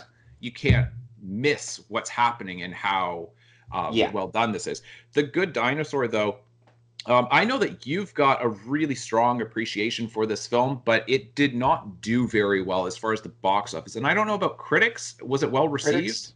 Critics, in terms of Pixar films, no, not as well received as many of their others. Yeah, 76% on Rotten Tomatoes I and want to know Metacritic. 66 out of 100 for Metacritic, Okay. um, which is, again, for Pixar, Yeah, for pretty Pixar. low. Yeah. Um, and yeah, I do have an appreciation for this film. I think that it is absolutely stunning, like gorgeous in terms of its visuals. Pixar honestly outdid themselves in terms of the environments. Um, and I think that a lot of people agree with that, but they don't see much in terms of the story, and so they kind of just push it to the side and they're like, it wasn't really that good. Okay. So this is my question because I do agree with you that the environments, the actual physical environment that the characters are occupying is visually stunning, and it is the best that I've seen ever in a Pixar film. Yeah, In particular, the way the depiction of water. Water in absolutely. this film is like it is the most like the first visual of seeing the water. I honestly could not tell that was computer Yeah, generated. It looked like water being filmed with a high definition camera. I was yeah. really stunned by that. But then, so this is my question for you because I think this is where it gets interesting. As far as Arlo, the dinosaur, he looks like a cartoon. Absolutely. So you've got Yeah, it cartoon is. characters occupying, at times, a photorealistic world. Like Hmm. it's like Roger Rabbit. Right. Yes. Yes. That is a great comparison. Yeah. It really is such an interesting decision that they Yeah. decided to go with this, and I don't really, I don't know all the reasons behind it, but I feel like part of it has to be just in terms of what the rendering system was able to do, right? If you've got moving Maybe. uh, people, the character models, then they just need to be a little bit simpler. And if they couldn't make it the same level of photorealism as the background, then you may as well go in the opposite direction and do it in a far more cartoonish appearance. Okay. So that's a really good explanation from the technical side of why that could be. Hmm. Uh, I want to throw out a different idea, and you could be right. You could be right. But the cynical part of me says that it's harder to make merchandise with a photorealistic dinosaur in terms of plush toys and cartoon books, like coloring books and whatever else in terms of merchandise, like T-shirts and stuff like that. Um, Yeah. that cartoons are a lot easier um, to recreate in Mm, merchandise than a photorealistic protagonist, right. Yeah, no, that's a especially for a really, dinosaur. yeah, that's a Because I'm really saying, good point. yeah, and I'm saying that's the cynical side of me, where the marketing executives said to the creative team, "Hey, you guys can go nuts with the technological side of this, uh, and make the environments as photorealistic as possible and really show off. But you've got to tone it way down Right. for the actual characters that we have in this film because we can't move plush toys if it doesn't look like a cartoon." Yeah. Yeah. I mean, I think in terms of the technical side, I think especially with Spot, then you get closer into the idea of the uncanny valley, and that just, Yeah, being very problematic if they had tried to go that route or route. But I don't have a uh, problem with the way he gets depicted, and I think you are right on that point. yeah. I have an issue Uh, with Arlo. okay. Yeah. Yeah, no, I think that the I think that it works. And I mean, I don't love this film. Like, I don't think that it's like, oh man, this film is amazing. I just think that in terms of the technical side, that the environments are so stunning that I honestly can't believe it when I watch the film. But yeah, in terms of Arlo, he looks like a standard cartoon dinosaur, and I mean, it's still well done. They do try to, do aspects of his skin and things like that. But um, yeah, I think that it works because dinosaurs are a fantastical, near mythical creature. Yeah. And so throwing them into a realistic world is actually more approachable for kids. And you're right about the plush toys, but I think that it Right. just works. I think that it just works in terms of like you know, kids watching the film. Then I think that they appreciate it more because they're just like, yeah, that's a funny looking dinosaur, a cartoonish dinosaur, Uh-huh. which is a fantastical creature. It's a creature that doesn't exist. And so why not make it look really weird and wacky? My Oh, I point, can't. though. Sorry. Yeah, you're good now. Okay, how about now? Yeah, you're good. Okay. So I don't know why. Um, I guess my issue is that they're trying to make it seem incredibly credible, that incredibly believable that these dinosaurs, they've not been wiped out by this giant asteroid, Mhm. 65 million years ago. And so over time, they've continued to develop, and let's say they've continued to evolve to the point where they can communicate with this full um, complex language system, and Yeah. they've developed agriculture, Yep. and they can build structures, even though it's difficult for them to do without having opposable thumbs and all of this. But they figured out how to do modern agriculture. I mean, maybe not modern, not industrialized agriculture, but Right. this is not a hunter-gatherer society. That they are, furrowing rows, and then like planting seeds and irrigating their crops, and they've got fences around their property. They've built stone houses and dwellings and like structures for keeping their harvest to be able to last throughout the winter. So I'm going, okay, so you're trying to make a case that this is alternate history if dinosaurs were not wiped out, but then you made them cartoons. I don't Right. get it. Like, you're trying to get me to like believe, like, no, see how believable this is, see how believable this is, but they're totally cartoonish, even though nothing else is cartoonish.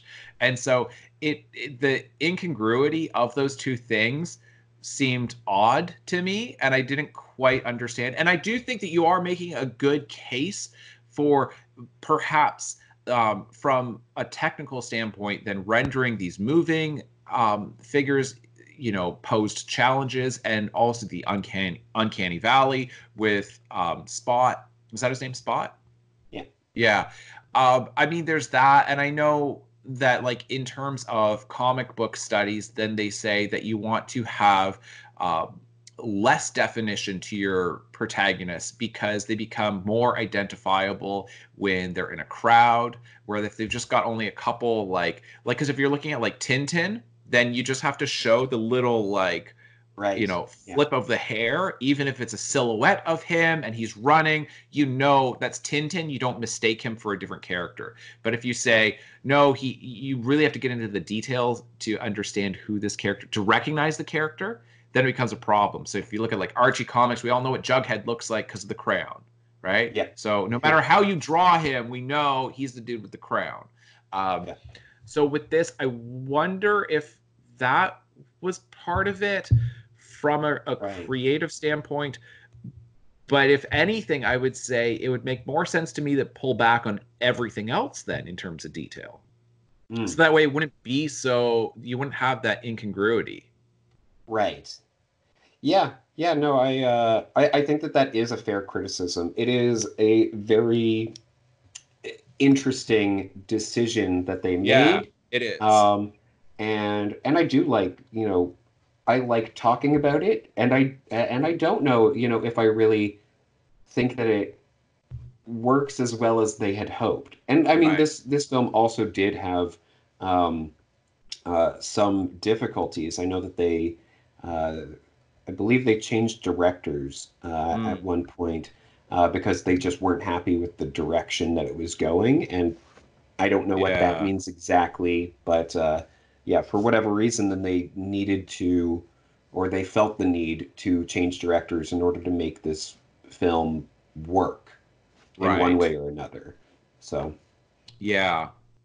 Yeah, because like, and even like, there's parts of the plot that are pretty realistic, and then other parts that are just so cartoonish and silly. Like right. the T-Rexes that are wrangling the buffalo, and I don't know, are they T-Rexes? Yeah, I believe so. Yeah, so they're like, and even the way they gallop, then it makes it seem like they're riding on horses, right? Because they're kind of like Yeah, loping like that. I was just like, this is so stupid. right.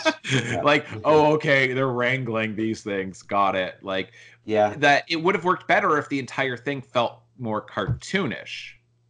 right. It's interesting because it's I think the same kind of issue with Up, Yeah. where it presents this world at the beginning where it's like, yeah, there's all this agriculture and Yep. farming and everything, and that all makes sense, and then it just gets into like this cartoonish space Yeah. for a large Exactly. portion of the movie. Yeah, Right. Because it's like I could kind of buy into this idea of, okay, if dinosaurs were not wiped out by this asteroid, and if they continued to develop, their like if their brains continued to develop, then maybe they would end up somehow developing agriculture, and it'd be hard for them to do. But yeah, sure, they could use their head to kind of furrow a row in a field, and yeah, sure, they could irrigate crops like by putting it, in their mouth and just spraying it like that because they're so powerful.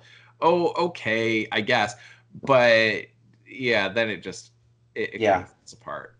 yeah. And I do think that the film is it it presents something that could be really interesting, but doesn't seem interested in following it. Right. With, with Spot being, this human who, I mean, clearly is not as far developed as we are, right? Like I don't the, know. Is that the case, or is it just that he's young?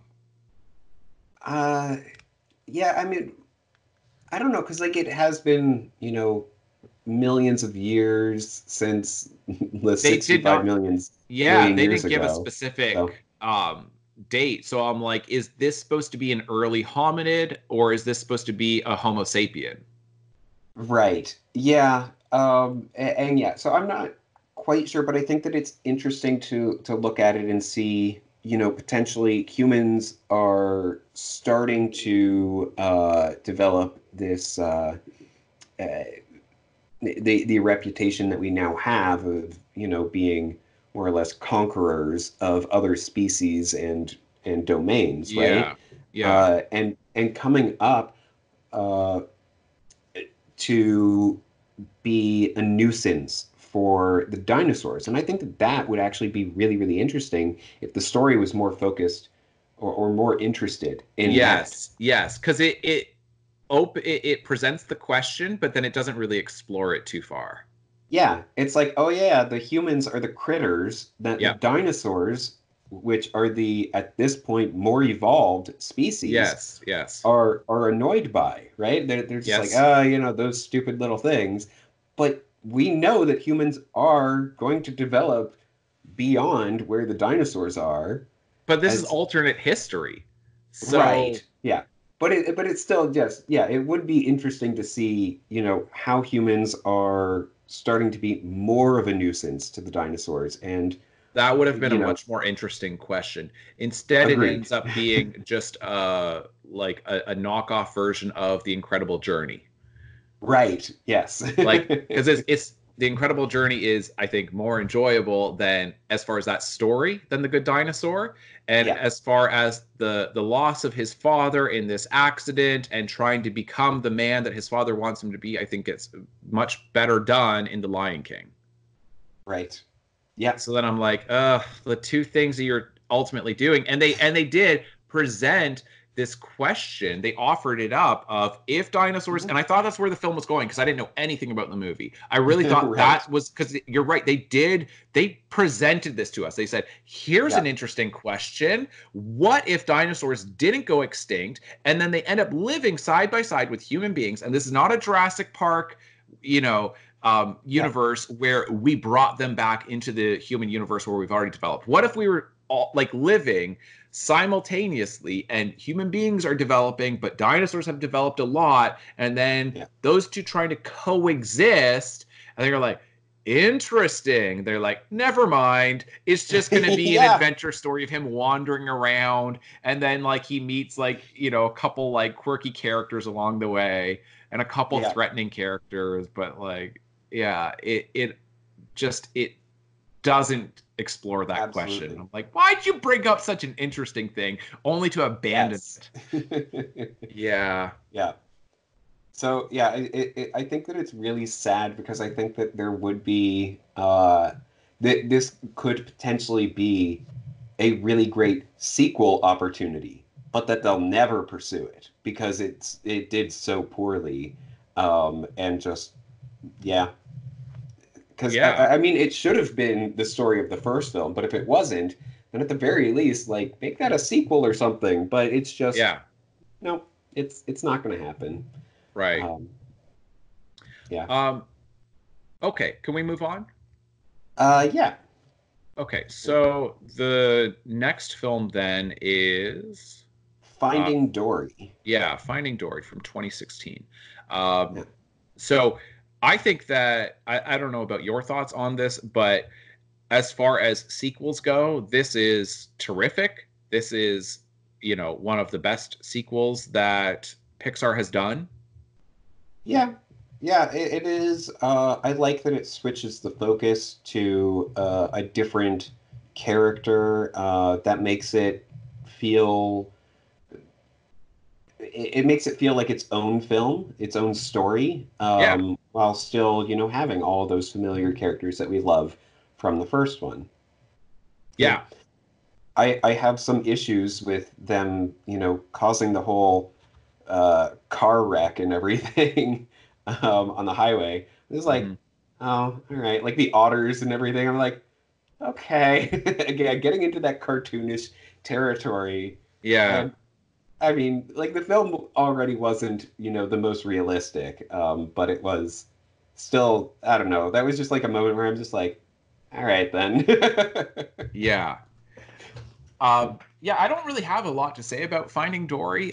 It's not as um, it, it doesn't have as much emotional resonance as Finding Nemo has, but I think it's for what it's trying to do, it's really, really effective at it. It's Yeah. these familiar characters. It is a compelling story. There's suspense. There's a lot of comedy throughout, and and you do meet some new characters, and I like the getting more of an interaction between these sea creatures and the human world, and specifically seeing what it's like in these aquariums where you can, like Yeah. touch the creatures and all of that. I don't know if you've ever done that. Yeah, yeah, I did that at Marineland here at just at Niagara Falls for those who don't know. Right. Yeah, and I mean, I think it's like it brings up really like good questions that like we should be asking of, what is like when you do bring your children to a place like that, then are they really experiencing awe and being respectful of these creatures that it's kind of staggering that we're able to uh, find them and keep them in such a way that we can see these creatures that really before this happened, before we had modern aquariums, like you would never see these things ever, like Right. for basically all of human history. And then you take this thing that should be inspiring and should be like it should fill you with a sense of awe, like wow, I can't believe that myself, a land dweller who cannot really see underwater and cannot actually move underwater, I get to be up close with these things, because I live in a time in which we're able to, capture them and breed them in captivity and be able to Yeah. protect them. And we've got the technology, the equipment to be able to do this. And then ultimately what happens is it's just like some kid just, you know what I Right. mean? Just like Yeah. mushing it in the bottom of this aquarium, and like these like poor creatures just like stop. Yeah. Yeah. Yeah, it is fascinating how Pixar is so intent on showing kids as the villain Yeah, to these creatures. I mean, you get that so heavily in Toy Story as well as its predecessor, Tin Toy. Um, yeah, and then even in Finding Nemo with Darla or whatever her name sure. is. That's a Um, great point, though. That is something that Pixar does. That is, as far as like a Pixar trope, that would be yeah, one of them. And it's, and but it's a even the Good Dinosaur. yeah. Even in the Good Dinosaur, you're totally right. But I think, and that's what makes, that's a big distinction between Disney and Pixar. And when I think about Pixar, like that is a big concern of Pixar. And I think that's why these films work so well and why adults appreciate them. Because if you've spent any time around children ever, you know children are monsters in a lot of ways. Um, Yeah. and I'm saying that as a former child. It's not as though like I hate these things that I have no part of. It's that we all have to learn how to be civilized, but your Yep. impulses as a kid, those impulses are really destructive at times. Absolutely. Yeah, no, and I think that it is great for children to see that as well, Yes, that, even like because they can so easily see, sea creatures as toys, as and they're toys, not. and to Um, teach them y- empathy through this. yeah, and even seeing toys as something to be treasured and not to just be destroyed and Totally. torn apart and Yes. everything. Because Yes. I mean, parents paid a lot of money for the toys and everything. Yeah, it's Yeah, that's the um, thing. And that's such a big part of growing up is learning to see other people, not as things, but other people, learning to mhm, see creatures, like whether it's pets or other animals, not just as things to be acted upon however yeah, you want, but as having some value, right? That you should, yes, and as far as possessions and physical objects, to say, hey, you need to have an appreciation for this too, regardless of whether it's yours or not, and you know what I mean, the value behind it or not. It's like, because even if you're looking at Wally, then it's like, hey, stop like just buying stuff and then just throwing it out or right, destroying it. You're killing the planet. Like we yeah, need, basically, tread more gently upon the planet tends to be yes, a message of stop breaking things for the sake of breaking it or hurting things for the sake of hurting it. And yeah. Yeah, no, absolutely. It is, and that is, again, as we touched upon in our previous discussion, why Cars doesn't resonate with me as well because yeah, there's no humanity to it. There's no yeah, level of, oh, make sure to treat cars right or anything like that. Like it just doesn't fit. But Pixar does such a good job of showing things from a different perspective, right, from the toys' perspective, from the sea creatures' perspective, even with the Incredibles, from a superhero perspective, yeah. which is something, they're not just like, oh yeah, they saved the day and that's it. Like there is more to these people who, you know, are heroes, even in doing comparisons to the real world with, firefighters and police officers and everything, like in EMTs. It is they do really great work, but they are humans as well. Yeah. Like when you see a doctor, it's not just, you know, oh yeah, it's this person who just, is magical and makes me feel better or whatever. No, like they're a real person as well, and they have issues. So it's Right. yeah, Yeah. uh, Okay. Let's move on if you don't mind. yeah, no, for sure.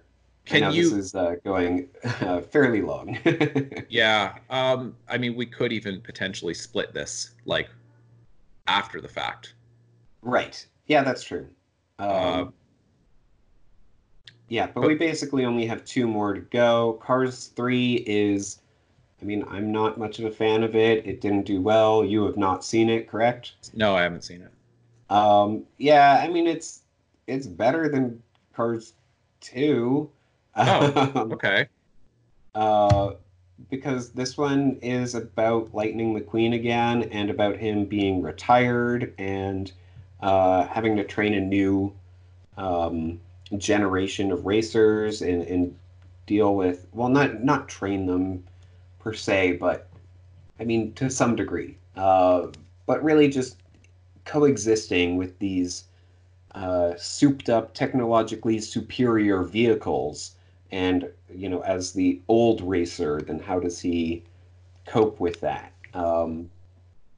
So it is, yeah, it has heart. It does. It's just, I mean, yeah, I wasn't much of a fan of the Cars franchise, so it still doesn't really do much for me. And even, critics gave it a 69% on Rotten Tomatoes, and well, not gave it, but Yeah, 69% yes. of critics liked it, and Metacritic 59 out of 100, which is very bad, but is a little better than Cars 2, which got 57 out of 100. So Right. yeah, um, but yeah, that's about all that I have to say about it. I think that it better than Cars 2, um, but I'm not a fan of those films at all, and I would say that Cars 1 is probably still the best. Right. Um, okay. So then the next one, getting a little Coco. lost. Yeah. Okay. So uh, I think that Coco, as far as the emotional payoff that you get with Coco, I think it makes it certainly amongst the best Pixar films ever. And Yeah, I really I like I like the themes that are being explored in Coco because I feel like they are themes that are difficult to explore, and it has to be especially for children, um, yeah, because it's one of these films that I think older people would have far more of an appreciation for. I think the older you get, and especially as you start losing family members, that I think you're going to have more and more of an appreciation for what Coco is doing, uh, right. because basically it is focusing in on your own family history and appreciating your ancestors. And the big part of it is that you might have people in your family history, people in your, family tree going back however many generations who did not do something significant, that the world would consider to be significant. They might have had a perfectly ordinary life, and the idea of, but who's going to remember them? And it's like this, and it's not a burden, but it's more like an honor of you get to be the one who Yeah, remembers them and carries on their legacy, but then to teach that to your children and to your grandchildren and so on and so forth, that the idea that human life is so precious that regardless of a person's accomplishments, we should care about each and every person. And it ultimately comes down to immediate families caring about each other and loving each other. And also, what I love in Coco is the way you see multiple generations all interacting together. And then you have, is it his great grandmother, I believe, who's, I think it's his great grandmother, and then you have his grandmother, and then his mother, and then him, Miguel. yes, yeah, I believe so. Yeah, And so his great grandmother, who's just so elderly, and she doesn't really do anything, she just kind of sits in her chair, just kind of looks down, and to and especially I find that in the United States and in Canada, and I don't know about Europe as well, but I've got a pretty good idea of how it works there. We tend to just kind of push aside elderly people into senior centers, like senior communities and retirement homes, and then Yeah. assisted living facilities, and then a hospice, right? And that once somebody hits a certain age, it's not even when they can't take care of themselves anymore. It's before that that we just kind of relegate them to these communities. But I'm saying the reason why you get that in the United States, in Canada, and I believe Europe as well, is because we have enough wealth to be able to do that. But in other countries where they don't have as much material wealth, that's just not an option. So ultimately, what you have to do is those older generations continue to live with the immediate family. And so then children grow up having at least a better connection, a more consistent interaction with their, grandparents and great grandparents and whoever else. And that this film does such a good job of showing that. And I feel like that's not that every Pixar movie or every children's movie should be making this, you know, good message for children. But I think it's not even just a message for children. It's a message for every single adult of like when somebody gets sick and you don't want to go and visit them in the hospital. Because I've known so many people who are like that. Oh, I don't like hospitals. Who cares? It's Right. not about you. Like, You're right. Yeah. get over there and visit the person who's sick. Like, I don't care if it makes you uncomfortable. You have an obligation to continue to love this person even when they're struggling. Yeah. Yeah. No, absolutely. And I do think that the film does an incredible job of that, of, yeah, just really showing the value of our elders. Um, even if even if they don't talk too much, or whatever, they still have value, and they still have a lot that they can tell you. They have stories, they have experiences that they can share with you, and inviting that, allowing that to, not be something that we, shove aside and say, like, no, no, no, like, that's not something important, we're just going to move on from, especially the bad things, right? Like, I think that it it works really well. Um, I don't want to get like sidetracked or anything, but I think that if we are approaching it from I think that perhaps the easiest way to, or the most extreme example would be if you had a grandparent, or if you have a grandparent who served in the military during World War II, or if you have, if you are of Jewish uh, background, somebody who was actually, In the Holocaust. persecuted. Yeah. Yeah. Um, uh, then it's not good to just push that aside and say that's not something that they want to talk about, so we're just not going to bring it up at all. And it's like, Mm, well, I don't think that that's the right approach. Even if they don't want to talk about it, it's still important to know about it, mm. and to, yeah, get something out of their bad experience, That's for lack of a interesting. better word. Yeah. Yeah. That's interesting. I I think that the film is, what I like is that it's the appreciation that the family ultimately has for the great grandmother, Mhm. right? And the parents saying like, hey, like I forget what they say, but there's a line about, you know what I mean? Like, because like Miguel says at some point, like, oh, she just sits there, right? Like, Right, right, and it's like, and they're like, no, you don't treat her that way. That she hasn't done anything that we would champion as being significant and right. important. But that doesn't mean that she should be cared for any less than Yeah, somebody, because that's what the film is really showing. It's like it doesn't matter if your ancestor was this big celebrity and everybody remembers this person.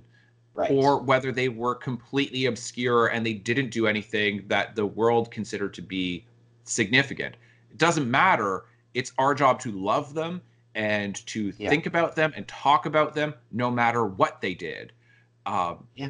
and that's something that, for, like I say, I think that older generations will more easily appreciate that message, and but it's more important for younger generations to hear Right. that message. So that's why I think it's Yeah. such an interesting film.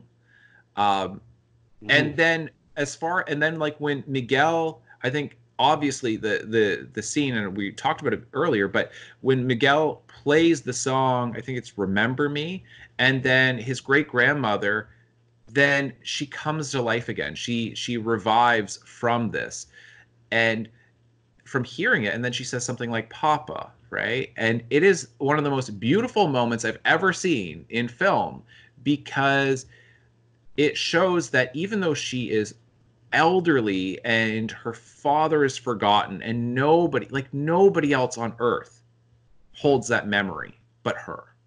Right. That is the most precious memory ever. And that ultimately her great grandson is now creating this new memory of the song that her father wrote. And to see the way music across generations can pull people together, but not just music, but memories and love and affection for your family members across Yeah. so many generations, that even though this, the great grandfather has not met, aside from Miguel, then he hasn't met anyone else in the family, that it shows that what he did mattered, and it mattered to these people, right? And it Yeah. was important whether the world recognized his accomplishments or not. His family ultimately is benefiting from him being a loving father to his child. Right. Yeah. Yeah. Absolutely. Yeah. Because yeah, the only reason why I had brought up that those other discussions was just because it is something that everybody else in the family does try to brush aside and say, Yes. oh, he was a musician and left her. Yeah. And so we have to forget about him. That they intentionally try to forget about him. And that it it's yeah, it's a bad experience that they don't want to talk about around her. And Right. yet that's what actually brings her back to life, like Right. not literally, but Yeah. um, but yeah, gives her like brings a smile to her face and has her, Exactly. you know, open up and embrace, her great grandson. Like that is it's beautiful. It is. It is really beautiful. Um, okay, so let's move on. We've got what? One more movie, Yes. Yeah. which is The Incredibles 2. Hmm. Okay. I don't know if you want to give your thoughts on it first. I think that it is a decent sequel, um, but it is very much a sequel. It, I, I don't know. The overall story is very weak, especially with the setup of the villain turning out to be this woman named Evelyn Dever.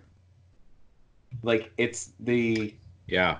that's just some of the worst uh writing I can imagine, like Well, or isn't this character supposed to be naming. like comic book writing? You know what I mean? Of like giving the like a comic book superhero, not comic books. I don't want to say that. Right. Superhero comic book names.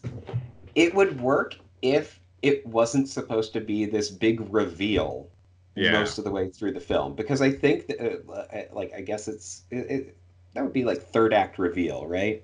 Yeah. Um, Yeah, I think that that's why it's so bad because everybody knew that she was going to be evil based on her name, like before the movie came out. Yeah. They saw her name written and they were like, "Oh, okay, so she's the villain." Like, Right. and the fact that they're like trying to be all coy about it. Just it failed so badly. Yeah. So, but I love the idea of the screenslaver. I think that that is fantastic and very well executed. Um, it's kind of fun to see, other superpowers and the resurgence of uh, the supers, as I believe they are referred to in this universe. I like that, and I really like the stuff that Bob is dealing um, with you know Helen going off to try to make a career, and that he is trying to hold everything together because he wants her to be happy. Hmm. And then that he wants her to be able to have her own life. And I think that that's really quite beautiful, that even though it's hard for him, that he is trying to make these sacrifices. And that's harder for him than fighting crime. Hmm. Hmm. Okay. Yeah. Yeah, I think that's fair. I'm not a particularly big fan. I mean, I'm not a fan at all of The Incredibles. I don't think that it's like a bad movie. I'm not like, I don't uh, dislike it, but it's definitely uh, not for me. I have never been. I mean, I like some superhero stuff, but generally speaking, the superhero genre just doesn't work for me. Right. Um, and then when it ends up being, in some ways, sort of like a facetious superhero story, I think The Incredibles 2 is just doing the same stuff. And remember before, like in our first discussion, that I mentioned that I think that, is there any reason why The Incredibles needs to be animated? Would this work just as well if it were live action? And I think you generally agreed that there's no reason why this particular story needs to be told in a computer animated film instead of a live action Yeah. film. And if that's the case, then I don't understand what Pixar is doing with it. And Right. I feel the same way about The Incredibles 2, that Hmm. it didn't do anything to surprise me. It was just like, yep, that was The Incredibles 2. That Yeah. was just more of The Incredibles, and more of the stuff that you expected to see from where the first one left off.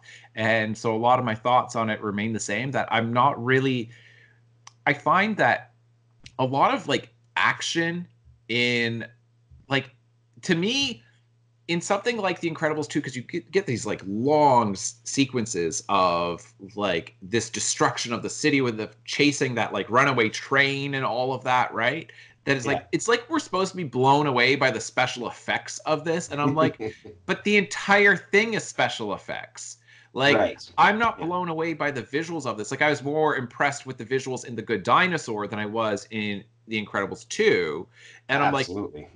if it's a live action movie and you're seeing this happen in something like New York City or even in Gotham or Metropolis or wherever, then I'm like, wow, I've never seen an American city dealing with something like that. That's what's Right. in a modern American city. And instead, I'm like, okay, so this animated film has got animated action in this Yeah. animated universe. Like, I'm not blown away by the spectacle of it. So, in a lot of ways, I feel like The Incredibles would probably work better as, and The Incredibles 2 as live action. And Yeah. the sequel, to me, really emphasize that, especially with that sequence that you have towards the beginning with the runaway train. And it's just like, I found it so um, uninteresting. Like, I can't imagine, like, but I know what they're doing. They're like, people are going to be blown away by the visuals. And I'm like, no, like, you're trying to recreate this city, but the entire thing looks animated. Um, and you Yeah. could have done this by doing live action paired with computer animation. Yeah, there's also no sense of distance in that sequence. Good point. But I like the animation that they did like with Helen's suit. Like they did try to, capture textures, which I think is really impressive. And I like the idea of the uh Elastabike or whatever it's called. I thought that some of that stuff was fun. But you're right. Like it would have been so much cooler to see Yeah. that as an actual thing. Like Right. to That's what see I'm how they saying. create that, Yeah. in the real world. Like, Um, you know what can capture textures really well is just filming textures with a regular yeah, camera. Like yeah, they go to all of this work. That's the thing is like when people talk about how impressive computer animation can be, then part of me says, okay, but you're spending so much time and resources trying to recreate something. If you're trying to recreate something that already exists, I can't help but get pretty frustrated because even in The Good Dinosaur, it is crazy how good of a job they did in trying to recreate water. And I'm like, okay, yeah, but that can you can do that. You can now employ that in other worlds. Like if you want to have some kind of science fiction thing that's taking place on other planets, then that's maybe a helpful thing.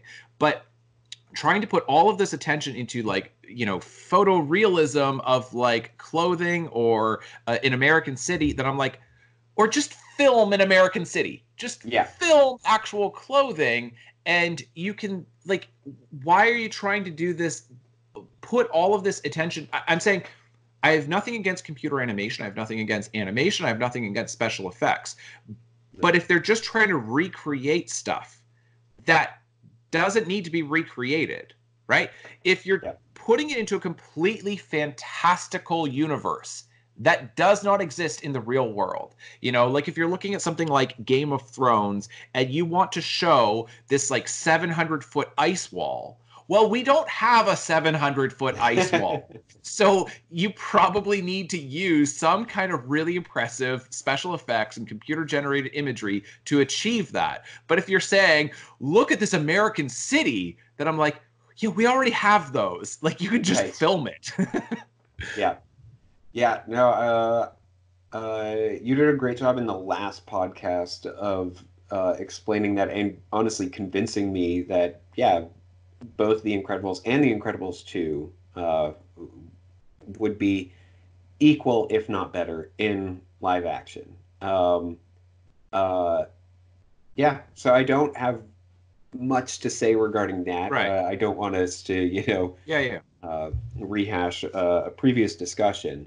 Um, but yeah, in terms of the screenslaver, um, I love that idea as a villain. Yeah. Um, It's a uh, good Pixar idea. It pairs well with Wally. right, yeah. That everybody is, yeah, just so focused on screens and everything. And Yeah. again, very topical. Yeah. Yeah. Uh, so I think that that is really good, but yeah, it's just kind of, yeah, it's another film, and it doesn't really fit into the Pixar No. uh, uh, And stamp. that's right. And that's where I have the resentment, right? That it's not Yeah, even that I think it's bad. I don't think The Incredibles is bad. I don't think The Incredibles 2 is bad. But I'm disappointed that we got that instead of getting a different Pixar film, like getting another original story like Inside Out, right. Yeah, or whatever else, right? yeah. Now it is worth noting because we've gotten to the end of our list. There are two more Pixar films that already have titles and release dates. Both of Okay. them are coming out in 2020. Oh, Um, and they are both original concepts. good. Uh, in 2016, then Pixar president Jim Morris announced that after Toy Story 4, there are no plans for further sequels, and Pixar is only developing original ideas with 6 films in development. Excellent. Um, yeah, so really, really great to hear that. And yeah, so we are getting two brand new films, original concepts for this coming year. Onward, I think it stars Chris Pratt and Tom Tom Holland. Holland, Julia Louis-Dreyfus, and Yeah, Octavia Spencer. yeah. I think it'll be enjoyable. It looks like a cool premise, um, but I am so much more interested in Soul. Um, Okay. Soul, I think, just looks really, really good. Like they came out with the first trailer for it, and I'm just like, yeah, that looks like Pixar. Um, whereas Onward looks more like just a generic animated film. Hmm. And I'm sure that Onward will have, heart and all that, and it does seem like it is um, dealing with some emotional themes, but it's not going to be the same degree, I feel, that Soul is. So, Okay. Yeah, no, I'm looking at the premise behind Soul, and it sounds good. It seems like it's kind of doing some similar stuff as Coco, right? With mhm. like there's a little bit of music history in there, and then Yep, the afterlife or like the yep, spirit world, and then coming back into the regular world, except it's focusing in on jazz. And right. it looks like by looking at the cast that and based off of that I believe this is going to be um, yeah, focused on like African American music history with jazz and the black community, because with Yep. the actors that they've got with Jamie Foxx, Questlove is in there, Felicia Rashad. Yeah, so um, all right, well that's good because like, and I mean I was skeptical as far as when I heard about Coco and it focusing in on the Mexican Day of the Dead and Mm, that it's a musical. um, I was just like, are they going to do a good job of this, right? Because right. my point is, if you want to do a good film about Mexican culture, then is Hollywood. Right? Like Mexico's got a decent like film industry. Yeah, And so that I'm like, shouldn't like a Mexican studio do this movie, right? Do you know what I mean? But right. then like Yeah, Disney just, I thought they did such a great job, or Pixar did such a great job with it. And so that's like, so that encourages me for Soul. agreed. Yes, and Soul, based on the trailer, it looks like you had mentioned the connections to Coco, and I get a lot of um, associations with it to Inside Out, which I believe Pete Docter, Hmm. uh, yeah, Pete Docter is also directing Soul. So it's, I think that it's going to be a combination of those two. And, that's basically what each of us has said is the best Pixar film in Right. our opinions. So if you're combining those two, I think that Yeah. this is going to be a really good film. I'm really looking forward to it, much more than Onward, which seems more geared toward kids. And I am okay with that. Yeah. I'm okay with Pixar doing a film that's geared toward kids, and then in the same year doing one that has Right. more mature themes. Right. So, Yeah, so that gives me a lot of reason to be optimistic about the direction of it, which often does not happen by the end of our podcast. I'm usually pretty like right. discouraged. But that actually, Yeah. the no more sequels, original concepts, which is everything I've been saying that Pixar does well. Yep. And yeah, so that's good. Yeah. I did not want to leave it off with Incredibles 2. Right. No, no, and I wanted Yeah. to talk about what they have coming up and going Yeah. forward. But it sounds like they're moving in a good direction. So Absolutely. And at some point, we should talk about all their short films. okay, yeah, I'll have At to least actually their watch them. original short Are they films. all available on Disney Plus? I don't know if all of them are, but there are certainly quite a few. And I looked through the list, and I have now, because of Disney Plus, I have now seen all of their original uh, short films, including their Spark Shorts series, where they are allowing their interns to create projects of their own, uh, yeah, of their own Gotcha. concept. Right. The feature related ones, I haven't seen all of them, and I don't really care. But but yeah, so that could be fun as a future discussion as well. Okay, that sounds good. All Yeah. right, folks. Well, comment below and like, share, and subscribe, and all of that stuff. Thanks so much for watching. We'll see you next time. Bye. Bye. Ignore the bell, people. We're gonna keep going. We're still ignoring it. Don't worry. I don't know what that. I think that's the fire drill. All right. We're gonna go home. Yeah. All right. We're done.